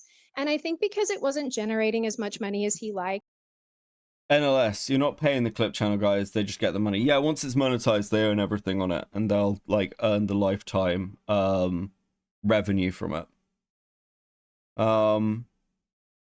But yeah. Yeah, I mean, I view them as doing a massive favor for me, I should be clear. Which is why, like, they'll own that forever. That's the payoff. he was like, hey, let's not do this. It's kind of take you away from other things, which was fine with me because I was trying to grow my channel back. and kind of recover from all the things that had happened to me. You know, I was in the middle of a lawsuit. Like I was stressed out. So that was Can I make a clip and see his channel? As always, I don't care if people re-upload my content. I don't give a shit about that. But like, no, I wouldn't do another like branded channel or promote another branded channel for clips. Okay, like Ash and KJ are doing a fucking great job. They're doing like loads of work on the thumbnails. The clips are like pretty tight. I'm really enjoying them when I see them pop up on the feed. So yeah, no, they're doing really, really good. I'm really pleased with them. fine. And then I think it was after that he wanted to do the Publica, which again, I think was a really great, noble idea. But you know, to have a business like that, you really need a lot of infrastructure. You need a lot of money behind it, a lot of people. And obviously we just didn't have that. And I totally take responsibility for, you know, part of that going completely wrong. So yeah, we went from community notes to the Publica. And around this time was when the tea thing happened. And that's when I was like, wow, you suck. Yeah, that was like that changed your impression of him, I guess. Yeah, completely. Because at that point I was used to the drunk calls, and I was used to, you know, some of the other weirdness. But at that point I didn't fully dislike him. I just thought, okay, this is a person who's, you know, struggling and he's got some stuff that he's dealing with. Fair enough. We all have that. And then yeah, when he fucked my business, I was like, yo, this feels kind of personal and deliberate and shitty. And just being told, oh, structure your business better really upset me because, you know, as you kind of probably got when I was DMing you, I love my company. Like I put so much of my time into it. So yeah, that was really upsetting. That kind of changed my perspective of him. Oh yeah, as it would, and that's why I asked you a question in DMs as far as, you know, the weird stuff. Like when you saw, because you would have everybody saw it when you saw that Ren Fair clip. Like, what was your impression of it? I just thought, why would you behave like that in public? Yeah. Simple, right? Like, what do you I do? think, yeah, I mean, I think a lot of this, especially as a woman commenting, people chalk all this stuff up to feminism, and they'll say things like, oh, women shouldn't have this perspective, and, you know, oh, you're being too sensitive. But, you know, in reality, I think that one of the primary functions of a man is to protect women and to make sure that women are not being creeped on. And if you're the man doing the creeping, there's a problem. Yeah. Yeah. And he quote tweeted that at me. And I don't know how he didn't have me blocked. He actually blocked me like 2 days ago before he deleted X, which was very shocking. It lasted that long.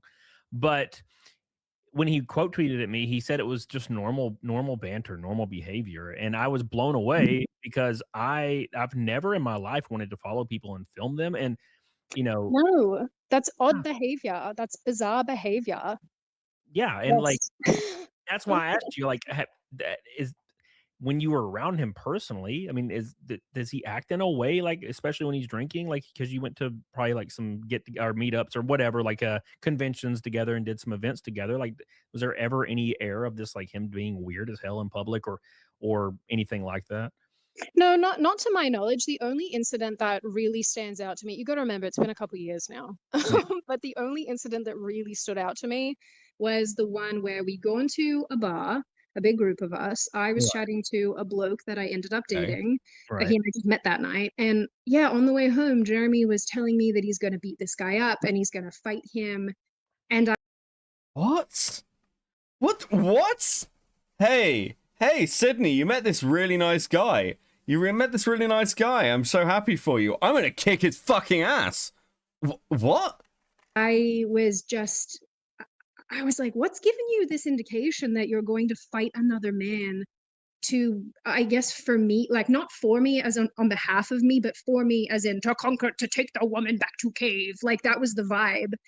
And I was like, dude, I don't know what's giving you the indication that this is acceptable behavior, because at that point, you know, he'd been cool. Like, you know, he'd been someone who I was talking to about other relationships. We'd sort of talked about bits and bobs to do with our personal lives and things. And I was like, oh, this is like a friend. This is a friend, not someone who's interested in me. And that was when I was like, oh, Christ, no, sir, no. Yeah, that Not goes like- back to the manipulation. Like he said earlier in his career, he was really, really good at like kind of like worming in and manipulating and kind of pulling at people's heartstrings. So that would make sense getting into those like conversations about personal stuff and how he's going to help and stuff like that to find his way in. That's my impression.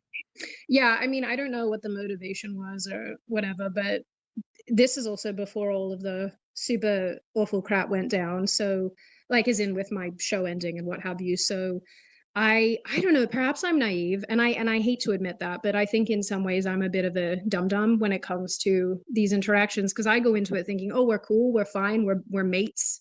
There's nothing else to this, and then I learn that I have misread the situation or misread the room, and I'm like, oh crap, and then have to navigate it.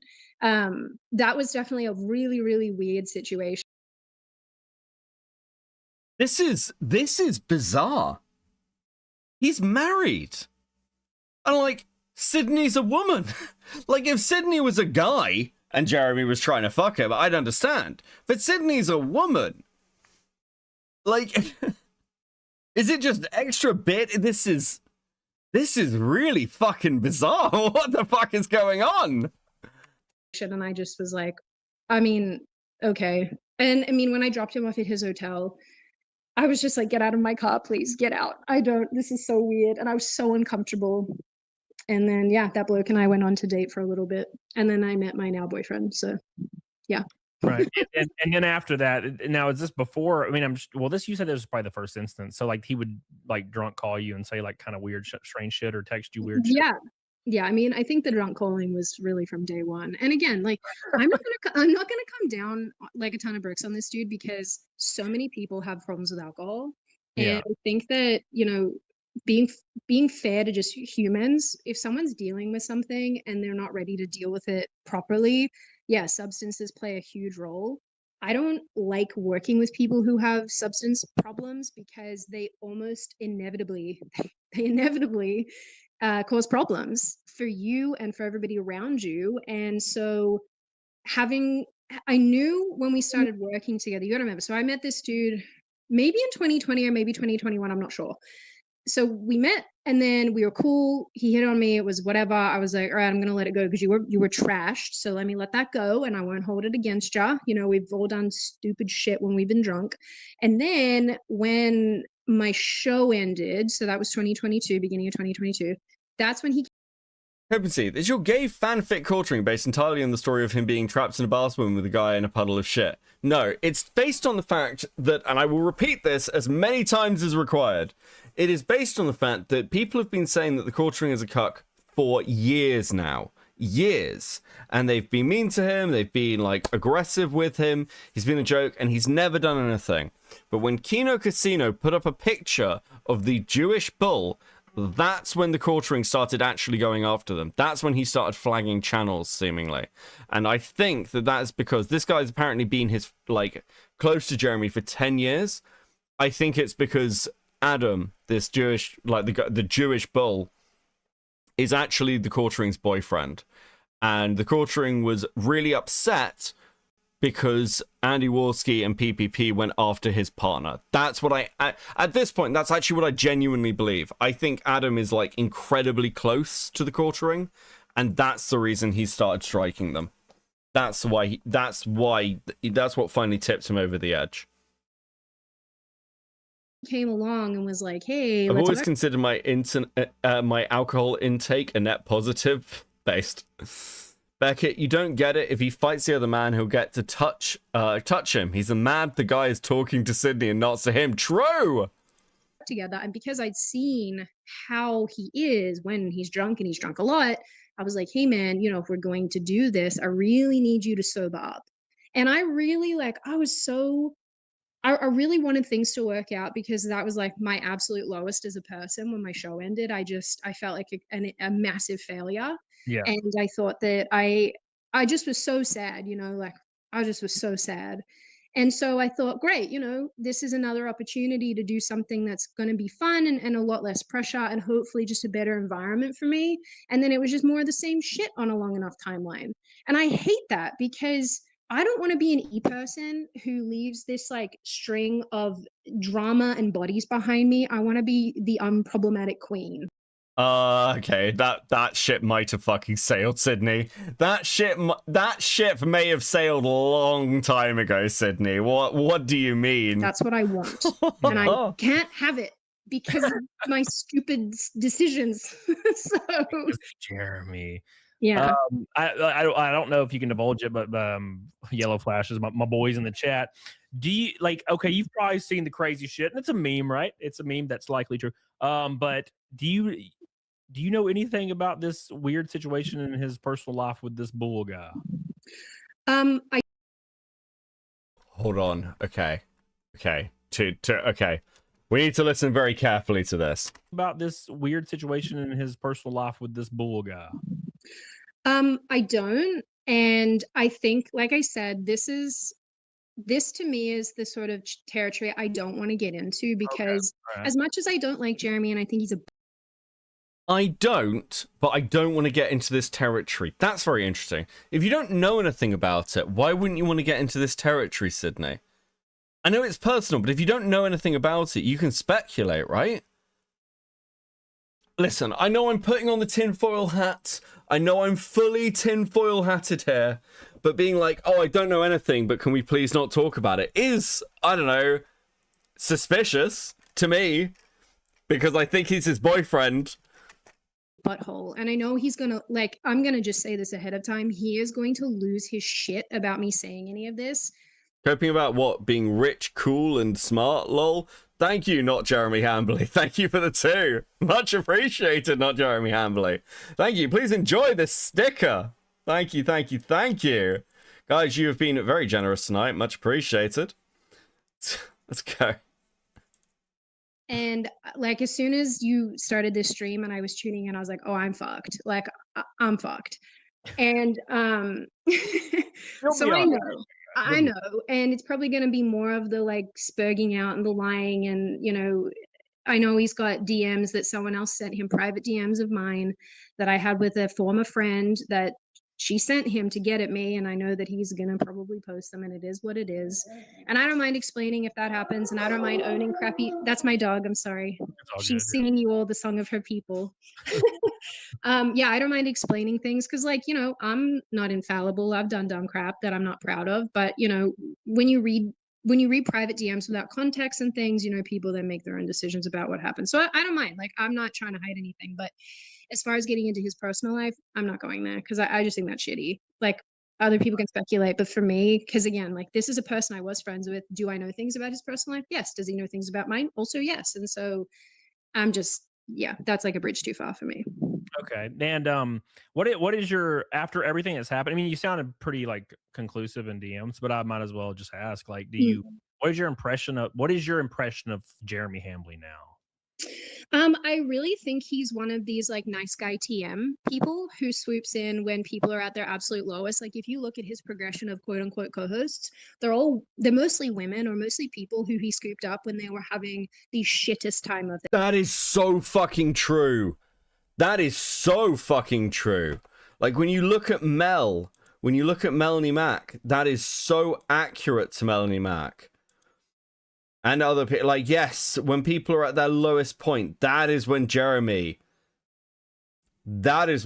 swoops in. No fucking way. Also, hold on a second.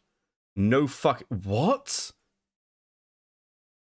This was posted 7 hours ago. Hold on. Anytime when I first saw this, This was posted 7 hours ago. 292 comments.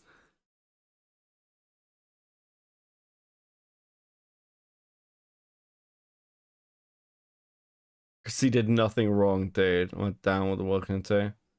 I'm sorry you felt that way.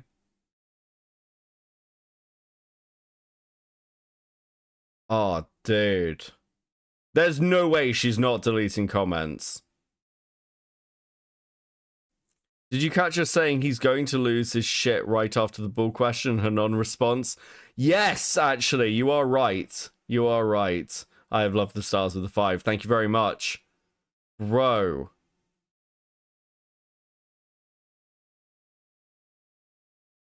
The house always wins. Chrissy, also sorry you feel this way. Videos are trash. When did she make this?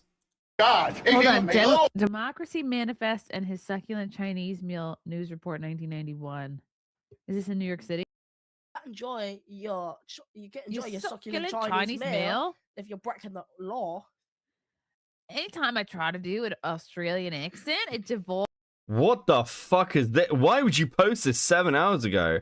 Comedian Chrissy May is slowly discovering the world's most viral internet videos, and today she reacts to the Democracy Manifest and his Chinese meal viral news post. See full episode here. Wait, hold on. So this is a full episode from how long ago? Streamed 3 months ago. So this was streamed 3 months ago, and you cut it and posted it today? What? Why? Holy fuck, you're insane. That's actually fucking crazy. That's actually fucking wild. He grabbed me up when I was coming off the back of working with the human embodiment of Caligula, and he was like, "Hey, do you want to come work with me and do streams with me?" And I was at my lowest. He knew I was at my lowest, and I felt like, oh, someone's finally being nice to me.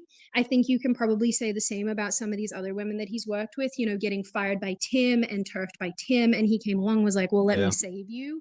And like that would be so noble and so wonderful if it wasn't perhaps a manipulation tactic. And I think that's what's so troublesome about this behavior is you have this nice guy who on a long enough timeline actually demonstrates to you that he actually doesn't give a fuck about you. He cares about money.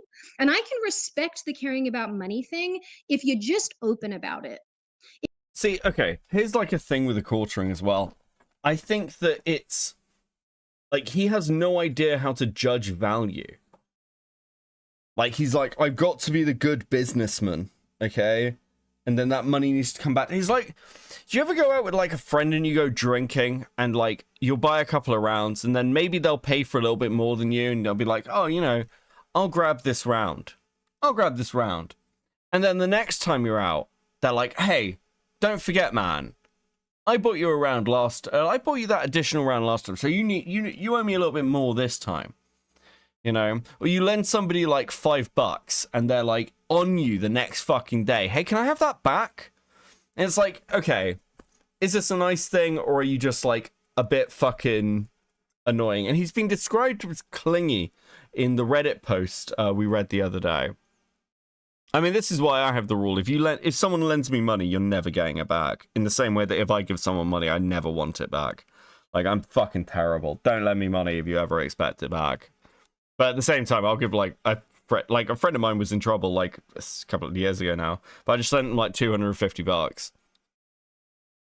And they were like, "Oh shit, I'll pay you back, Becca." And I was like, "Please don't." I don't want it. I don't care.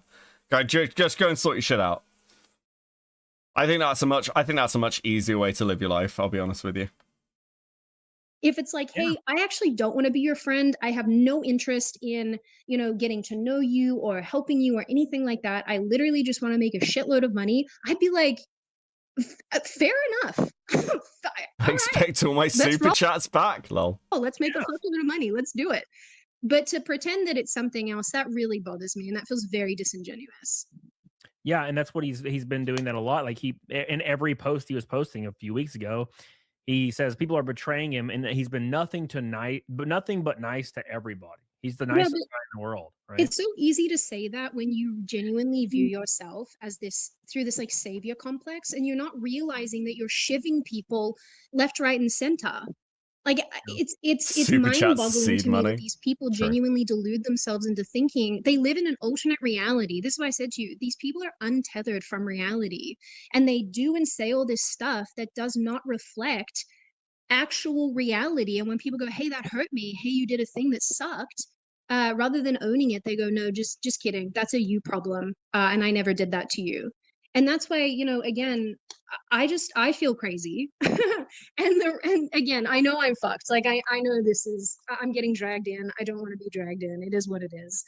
I did this to myself by you know, jumping on here and talking to you. I don't know if you did, Sydney. I think you were already being dragged in fairly thoroughly. It is interesting how worried she seems about this situation, though. Like, the quartering, like, she views the quartering as clearly malicious. I mean, understandably. I Right? accept my fate. But You have a you. I yeah. don't mean to interrupt you, but like this has been eating at your mind for a long time. Oh yeah. And I know you're like being real nice. You're like, oh, but like you don't like this guy, and a lot of people don't like this guy, and it's for very good reason. And I don't think anybody faults you for that even a little bit, right? Yeah. So because he's burnt everything, and I mean he currently has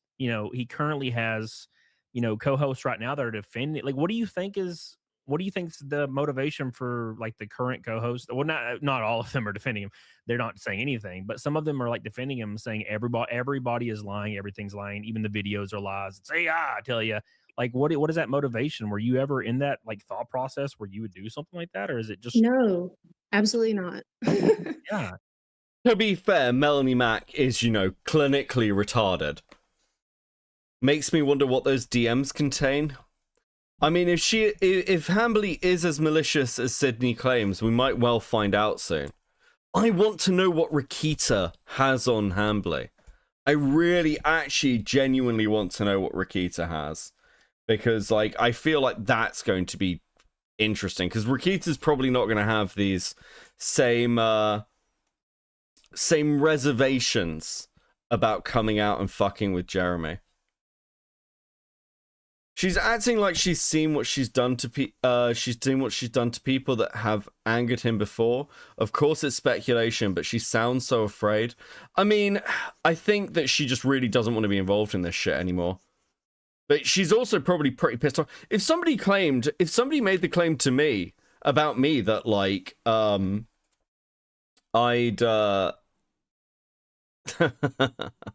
that someone made the claim about me that I'd like been given 250 grand and that wasn't true, I'd be pissed.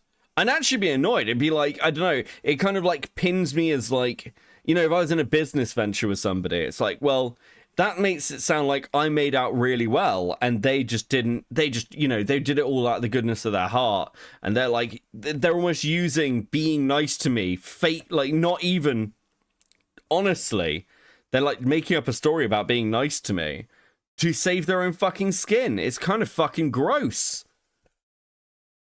It's weird. No, I think that people are very guided by money, and which, again, I get it. I respect it if you're honest about it. But I think the doubling down thing is that when someone pays your bills, you're not going to shiv them, are you? Because there's no incentive for you to do that. And so I think what people are missing in this equation is no one's going to turn around and destroy their boss unless there's some material benefit to doing that. And so as much as I think it's icky, I understand, like I really get it. I'm lucky enough to be independent. I have the coolest community on YouTube and I love the shit out of my people. And I'm so grateful because they back me and they know that, when there's noise, they're like, well, let's just wait to hear what Sydney has to say. And I really appreciate that. But a lot of these other people don't have that. Yeah. And they get thrown to the wolves. Yeah, exactly. And that's what I've been talking about. One of his co-hosts right now, like they don't have a big channel. Like they don't really have a lot to fall back on. So I understand the motivation, but I also would like, just say like, hey, I'm in this for a paycheck. Leave me alone. I think a lot of people would respect that, but they're not doing that. And they're going this weird avenue. And I want your opinion on this. Like, Jeremy's been doing this thing where he keeps evoking like the name of Charlie Kirk for some reason and saying that he's so thankful for religion when stuff gets really bad. Like when the Ren Fair video went viral, he was posting about how Charlie Kirk inspired him and he's so glad he's a Christian now, when he was getting like a lot of heat. Like, also, how fucking gross is it? How fucking gross is it to like look? I know many people in this chat are not going to be massive fans of Charlie Kirk. Okay? We've got a pretty split audience on shit like that. But even if you don't like Charlie Kirk, we can all agree that that's kind of fucked up, right? To use a dead influencer from your space as like their corpse as a human shield for criticism is immensely fucked up. Like Dude. I'm surprised he's not being called out by his own side for doing it. Doesn't seem like it's a very Christian thing to do. I mean, I despise Kirk. Even I think that's a bit... Yeah, it's fucked. Charlie Kirk has become the George Floyd of terrible people on the right. Probably thinks because Erica Kirk is doing it, so can he.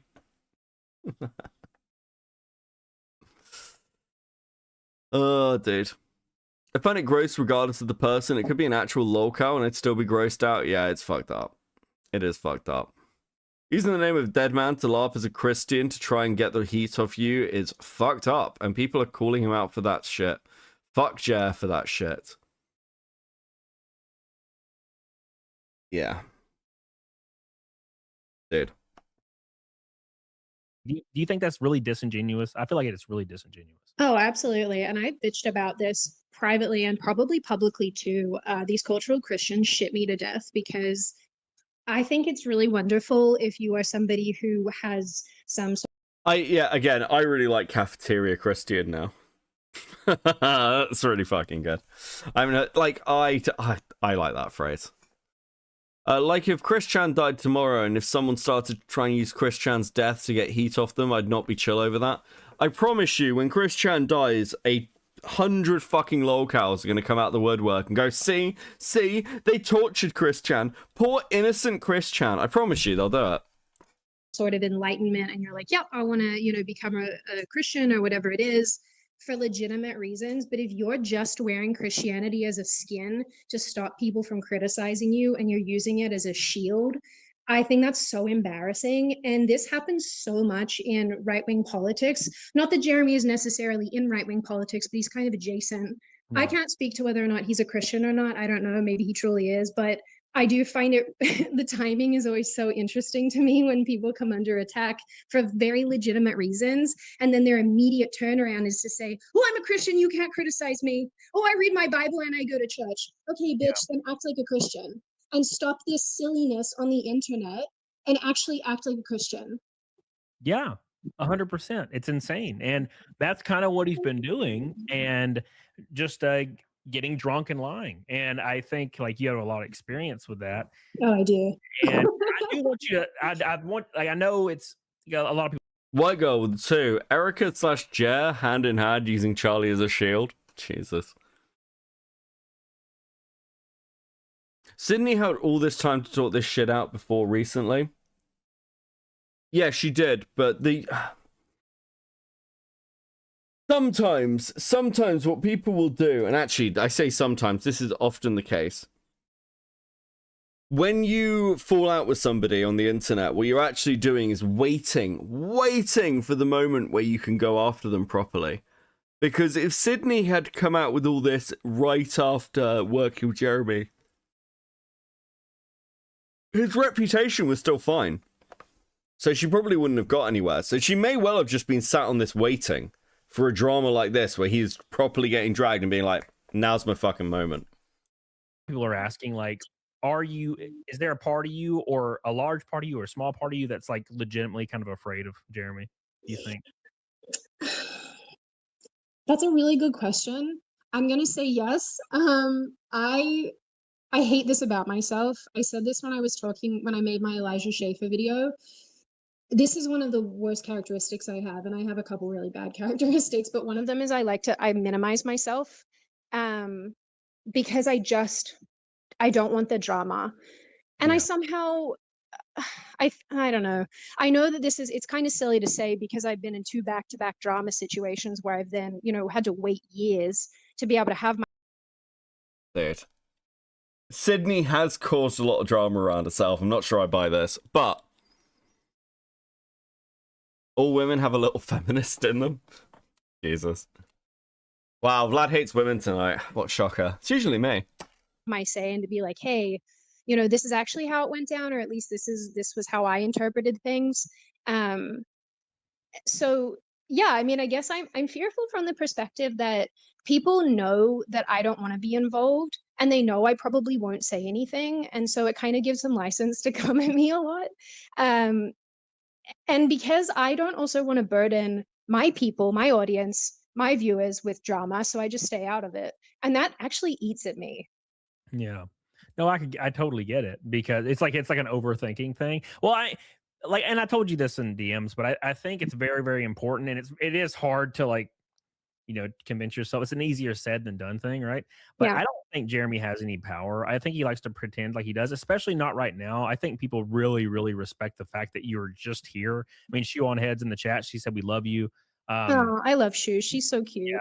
Yeah. And there's obviously always going to be trolls and whatnot, but I don't think Jeremy has any power. I think all of his power is through threat.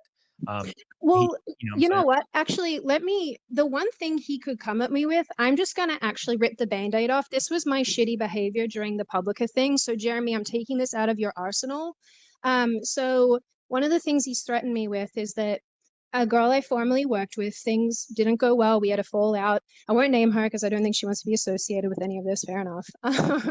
She leaked a bunch of private chats to him where I trashed the shit out of him. And I want that to be really clear. I said some not nice stuff. Because at the time, I was like, fuck this guy. He's making my life hard. He tried to murder my company right as it was trying to get out of the crib. I was like, fuck this guy. So, yeah. Okay. This actually makes a ton of fucking sense. Because if Sydney was in a position where, like, that's the sort of thing that does occasionally get leaked and do a lot of damage to a person, especially if we don't have the context of, like, Sydney's company. Sydney is just shit talking. Yeah, I mean, I'd like to see some evidence as well, Vlad. I'm not believing this completely blind, but the story does make sense and it does line up with the other like shit we've seen out of Jeremy. Like there is like a ring of truth to it, a triangle of truth. Yeah, I was a bitch. I was a very, very nasty person in DMs to friends of mine, just by the way, just mates of mine that I trusted implicitly. Well, silly me, I guess. And right there at the end, and this is the minimizing myself thing, he was calling me. Oh, sorry, I'm walking and I'm stressed. I have to sit. Okay. I think people think I'm this like larger than life person, but I'm actually not.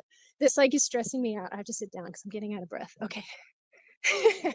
Okay, so so DMs were leaked to him, and when the Publica was ending, one of the things that we wanted to do, because I love the team, we had all these writers and content creators and they were great people, and so they relied on the Publica for jobs, right? And so the girl that I was working with was like, hey, I don't think we can kill this because then we're putting 10 people out of work. MLS with the $20 you can pay me back later. Thank you, buddy. Much appreciated, bro. That's super based of you. Please enjoy this special liked heart thing that I can do. There you go. Cheers, buddy. Which is horrible. That's a really, really horrible place to be. So I, behind the scenes, was trying to find an investor, going really hard, just like, okay, I called everybody that I knew who could possibly connect me with an investor. I ended up meeting somebody just by chance. But if the Publica was bleeding money, dude, okay, look, okay, we'll just tell the story. At an event, and he was like, yeah, I'll help you fundraise to start a new project. And so at this point, Jeremy was constantly calling me going, oh, you owe me hundreds of thousands of dollars for this website. And I was so stressed out. I was in the middle of this lawsuit. I was in a weird place. See, again, like, I can totally believe this because Jeremy gets drunk. Like, you've seen the DMs he sent to Bearing. The DMs he sent to Bearing and the DMs he sent to Josh Moon are absolutely fucking unbelievable. They are lunacy. And he clearly gets hammered, starts tweeting crazy shit. Financially, like I definitely didn't have a ton of money, but and I was working for free so freaking much and not getting paid, which is, again, it's fine. It's a business. I get it. Grizzly Bad, see them for 23 months. 07 in the chat. Thank you, buddy. It's not getting paid, so I had no money. What's the lawsuit about? I don't know. I don't know the Sydney Watson law well enough. I might go and have a look into it, though. Because if it's like, apparently this girl's involved in some way, potentially. Very little money, I should say. I wasn't earning as much as I could have been. And so I said to him, I made out like my financial position was worse than it was in order to extricate myself. I wanted him to feel bad, and I wanted him to be like, oh, I'm doing her a favor. I get to wear my nice guy hat and let her go from this project. And he did. And he Right. did. And, I know that's manipulative and I know that's shitty, but that's the thing that's been eating at me that I don't want him to expose. I totally did that because I wanted out and I wanted this person to stop harassing me and calling me and stop telling me that I owed him hundreds of thousands of dollars when I'd been doing all this free work and, trying to coordinate and trying to get this thing off the ground. And so I was like, yeah, dude. Okay. I actually believe her. I actually believe her. Given the timeline of when all this was fucking happening, I actually believe her.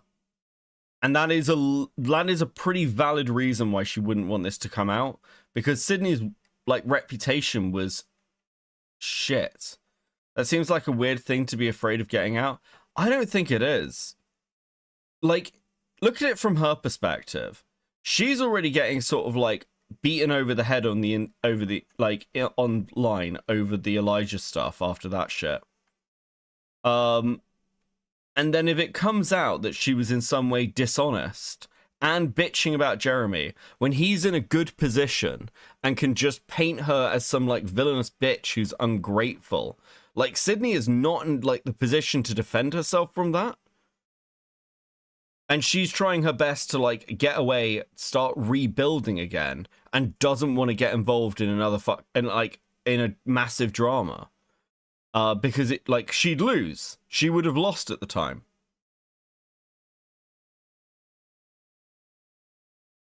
Woman is admitting to manipulation. Am I supposed to believe her with no proof, lol? Well, I mean, something definitely happened. And it's I think this is what she's been worried about.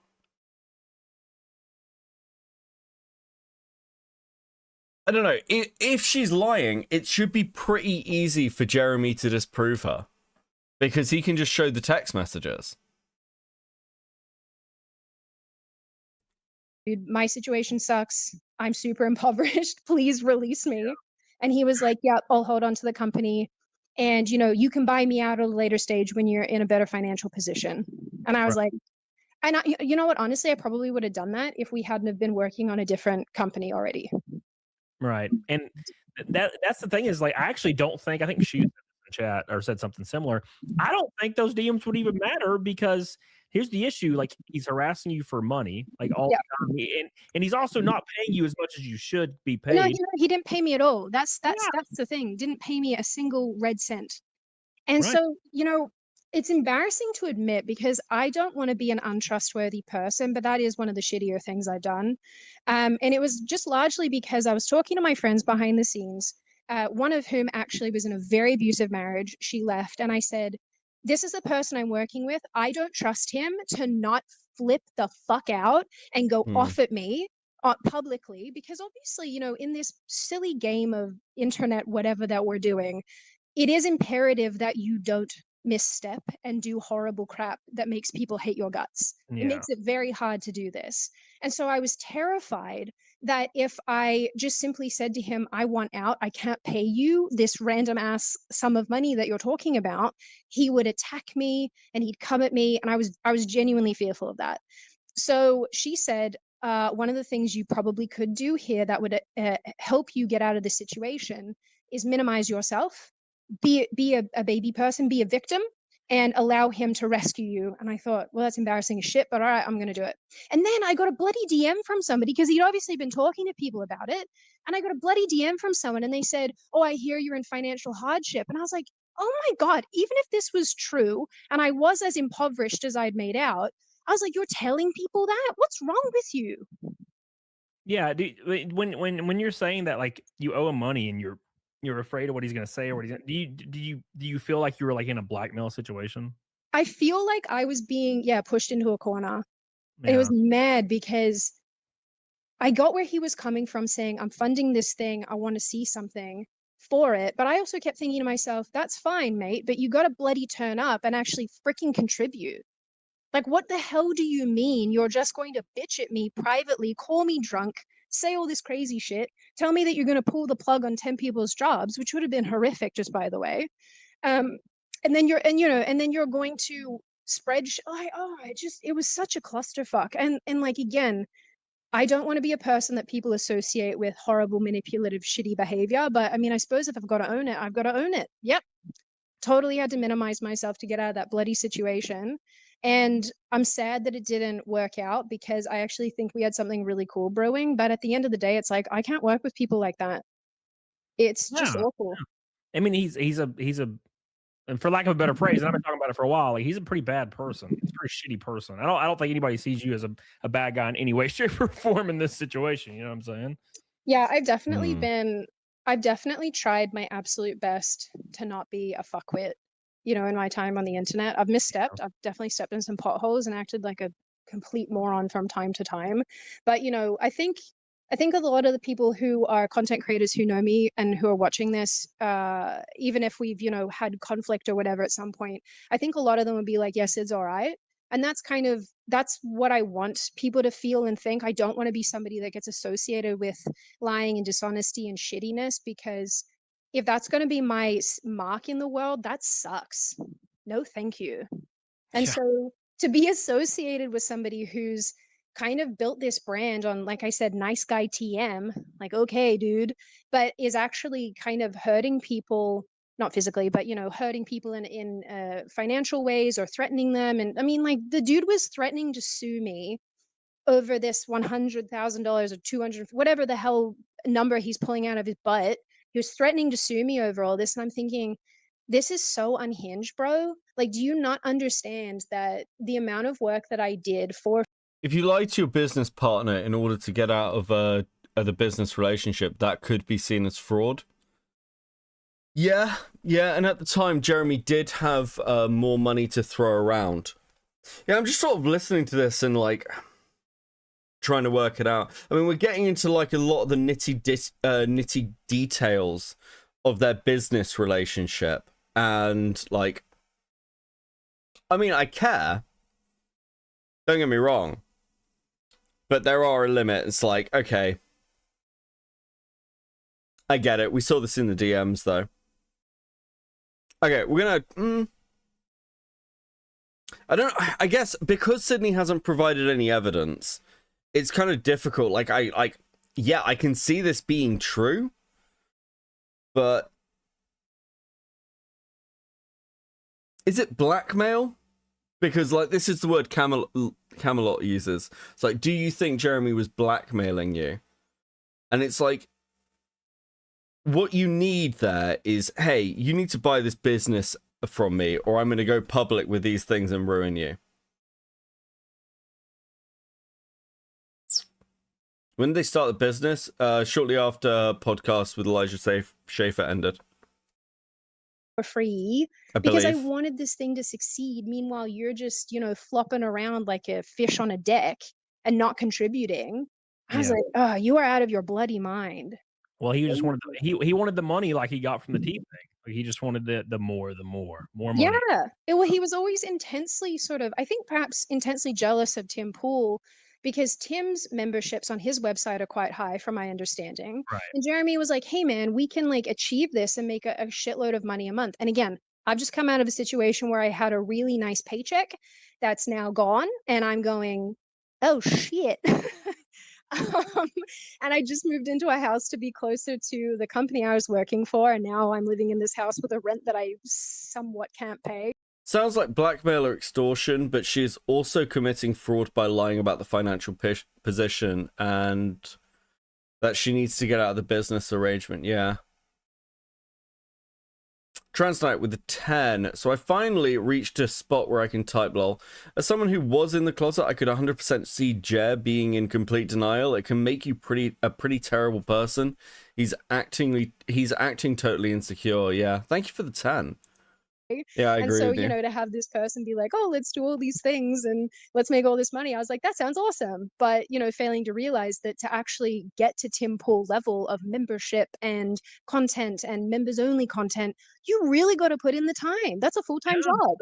Yeah, I mean, I've been on Timcast a bunch, and that is like some high level shit out there. I mean, I'm sure you've been over there, but like, look, I mean, trying to reach Tim Pool's level.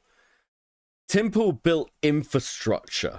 you know, this is a guy who, I don't know if everyone knows this, but Tim Pool tested YouTube's live streaming app back in the day. He was an official tester for them. He helped work on it, and particularly like his brother Reactor was quite like, he's very involved in behind the scenes thing. I mean, one of the things that happens at Pool's compound is basically like algorithm work, where they will push certain things that Tim wants pushed. So to hit that level, you need to give your entire life to it. And Tim Pool has nothing else. That is Tim Pool's life. And it's not just for the content farm. Pool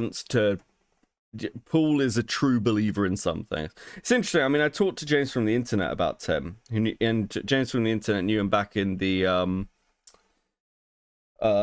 Occupy Wall Street days. And James's theory is that Tim Pool basically hates anarchists because they bullied him at Occupy Wall Street. That's his theory, which I choose to believe is true. Valhalla is still in the closet. Listen, we need to help him out. Help him out on a Lego stream, possibly with Melanie Mack included. Would you say, like, I've heard this a lot, like, would you say that like the quartering is kind of like obsessed with the level of Tim Pool or Tim Pool himself or something? Yeah, I would say that he's definitely got a bee in his bonnet about Tim. And like, I don't know why, because I don't think he even registers to Tim. Yeah, for sure. It's Yeah, that meme. 100%. I don't know what movie it's from, but there's like a scene. It's an older bloke, and he's like, "I don't think about you at all." Yeah. That's what it reminds me of. Look, at the end of the day, I mean, I didn't want this to turn into like a Sydney bashing Jeremy fest, but I think like this is similar to how I felt about all the Elijah Schaefer stuff. I have held on to so much for years and years and years. And the irony for me is literally just this afternoon, someone tweeted at me and they said, Sydney, are you ever going to talk about the Jeremy thing? And I was like, probably not. There's nothing that I can say that hasn't already been said. And here I am like an absolute schmuck. 6 hours later. No. So I own that. You know, people are going to be like, oh, she tweeted this and then immediately talked. Yeah, I know. I guess that when you messaged me, and a couple of the other boys who have DM'd me about this, you know, and we've talked a little bit, they'll, you know, be able to testify that it's just, I'm just frustrated because people have been talking about me a lot, and it's the same thing with, you know, the Elijah stuff. It weighs on you for years and years and years. Everybody talks around you and you don't say anything because you just don't want to be involved. But then these narratives transform about you, these narratives pop up, and Okay, I feel like we're looping a bit. I want to go ahead. How long? We're gonna jump ahead because we're just looping.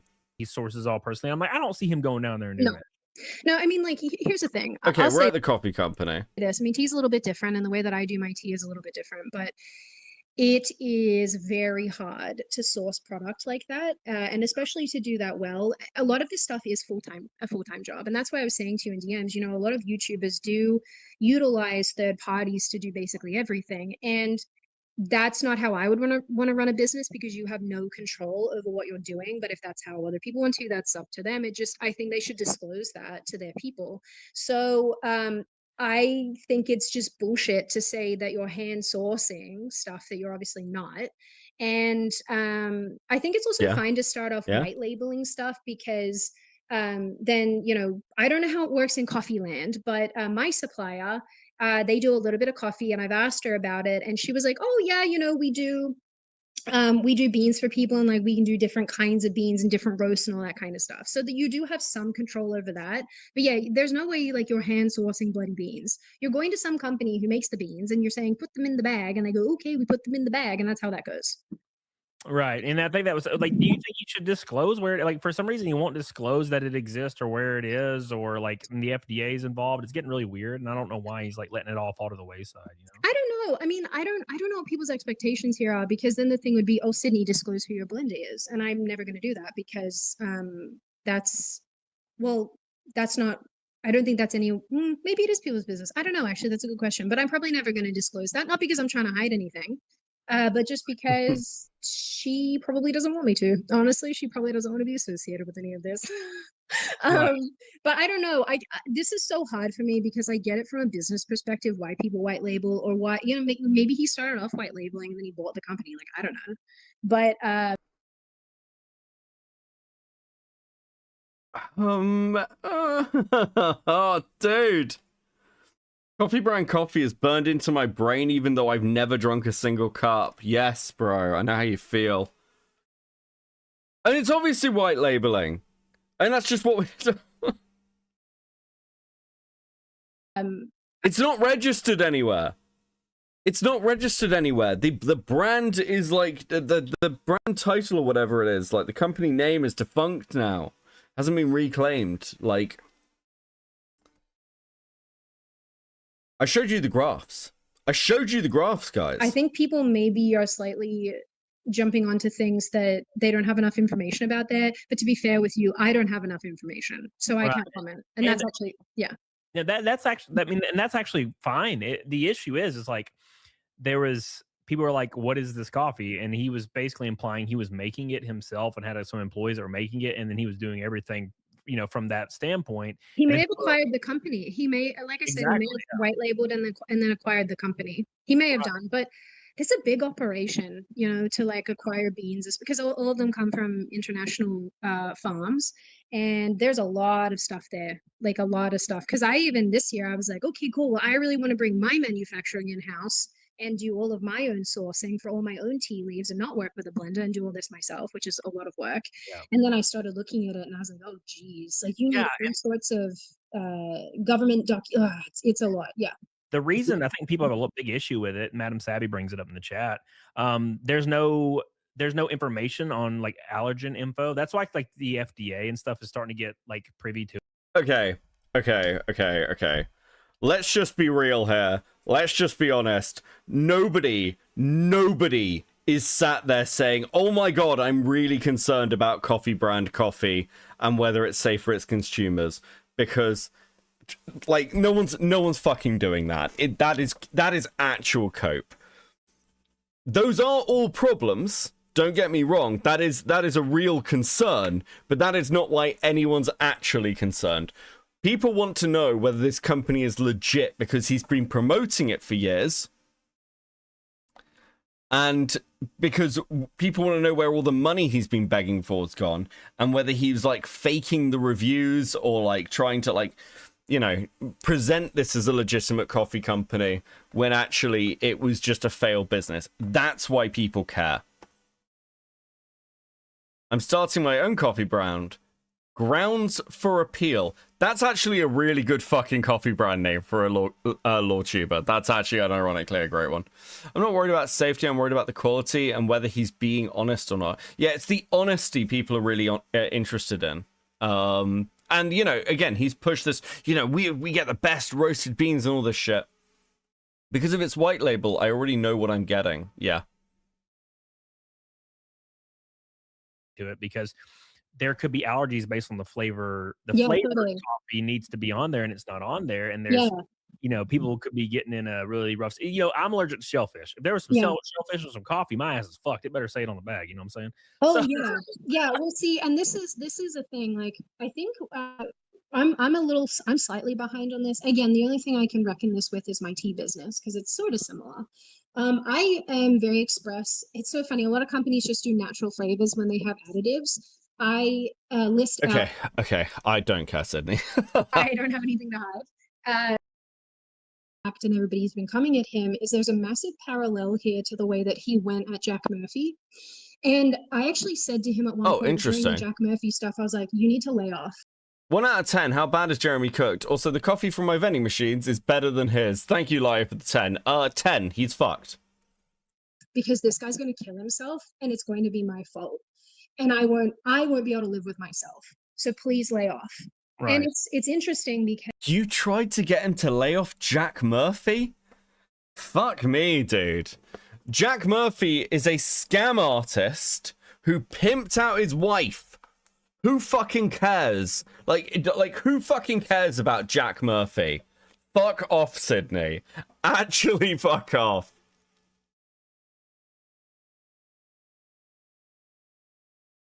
Okay, I have Beckett and my wife's seal approval. I might actually do it, dude. This is fucking cucked. This is more cucked than the quartering is. Oh, what if Jack Murphy kills himself? What, you mean the scam artist who shoved dildos up his ass? Who cares? Who gives a shit? What do you mean? What the fuck are you talking about? Because I don't want to add to the shit that Jeremy's in right now, as much as I'm angry and I don't like him. I don't want to add to it because these are human beings. This is, I think, where I'm such a bitch because I just empathize. I empathize and I hate it. It's so Cancerian, but I empathize and I go, ugh, I would hate being in that position, even though you brought it on yourself. Like, it's crazy because Jack Murphy was the same thing. He screams at me on a show. People are like, what the heck? They go after him and then they hammer him and they hammer and they hammer and they hammer. And I'm going, holy shit, this guy's going to die and it's going to be awful. And that's kind of how I feel about Jeremy right now is I'm like, you need to get off the internet, bro, because you're just going to make it worse. But he can't, you see, because his income's tied to it. Yeah, he's upset, and I think he's just really obsessed with affirmation. Like he just has to be here and has to be here, and not only with his Rumble deal or whatnot, he has to stream. And I don't really, to be honest, I don't think he's a streamer. To be fair, I don't think he is. But yeah, streaming's hard. I don't know how you guys do it. I always think to myself, I don't know what to say. I don't know what to read. I really respect the streaming because you guys just kind of talk and talk and talk and talk. I know I'm doing a lot of talking right now, and I'm sorry to everybody. I'm sure people are not wanting to listen to like 2 hours of Sydney having a bloody pity party, but Sydney is right. Streaming is very difficult. This is very hard. What I do on a regular basis, it's a real challenge. Okay, look, I'll be honest with you. This call is not giving me a huge amount to work with. Okay.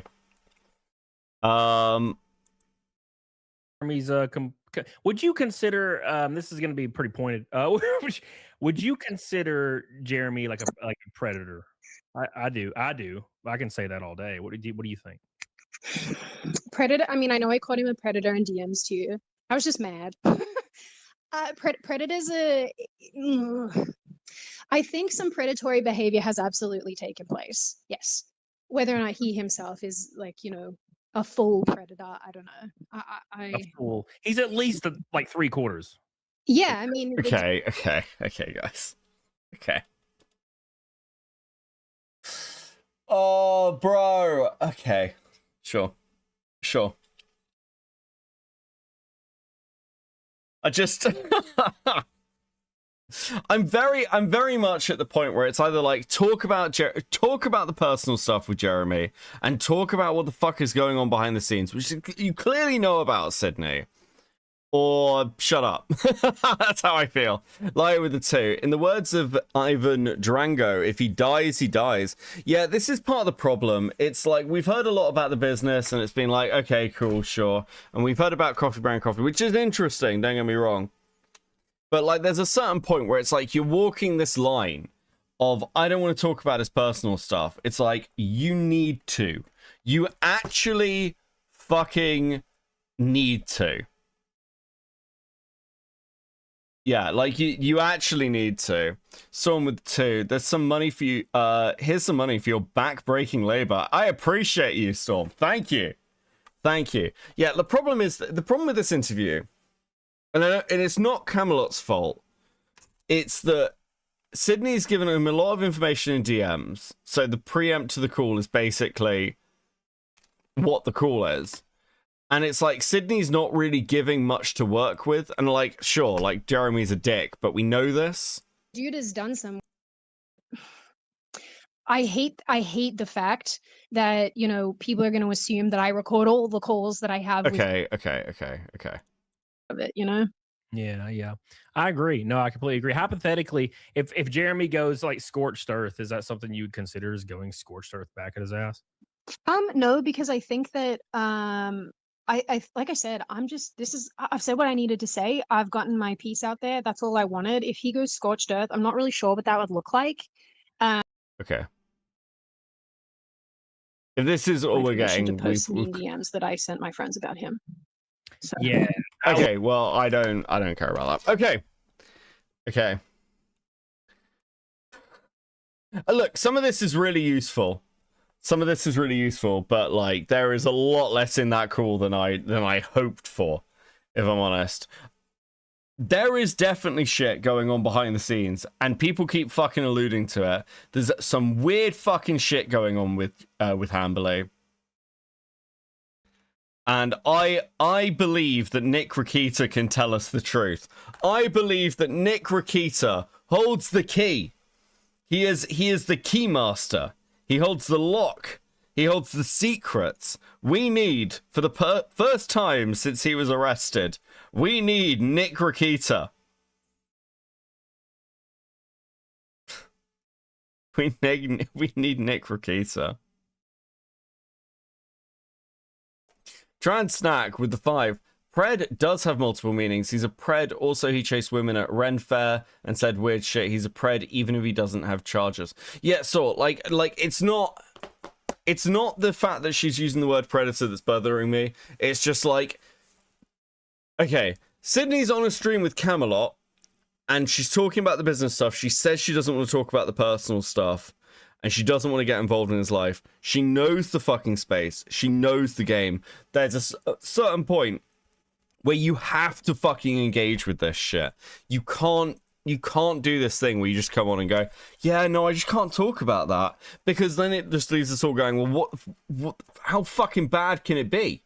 How bad can it be that you refuse to engage with this shit? It seems absolutely fucking wild. It seems wild to me. So yeah, there's definitely something, and I would like to know what it is. I really, really would like to know what it is.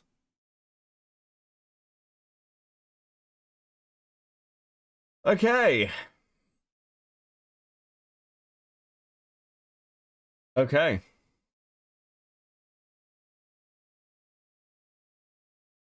I'm gonna send you over to someone else, because it is like 3 o'clock in the morning here. And I have shit to do tomorrow. Guys, this was meant to be a far shorter stream than it's turned into, by the way. I was only planning to do 2 hours. Fuck. More fool me, I guess. More fool me.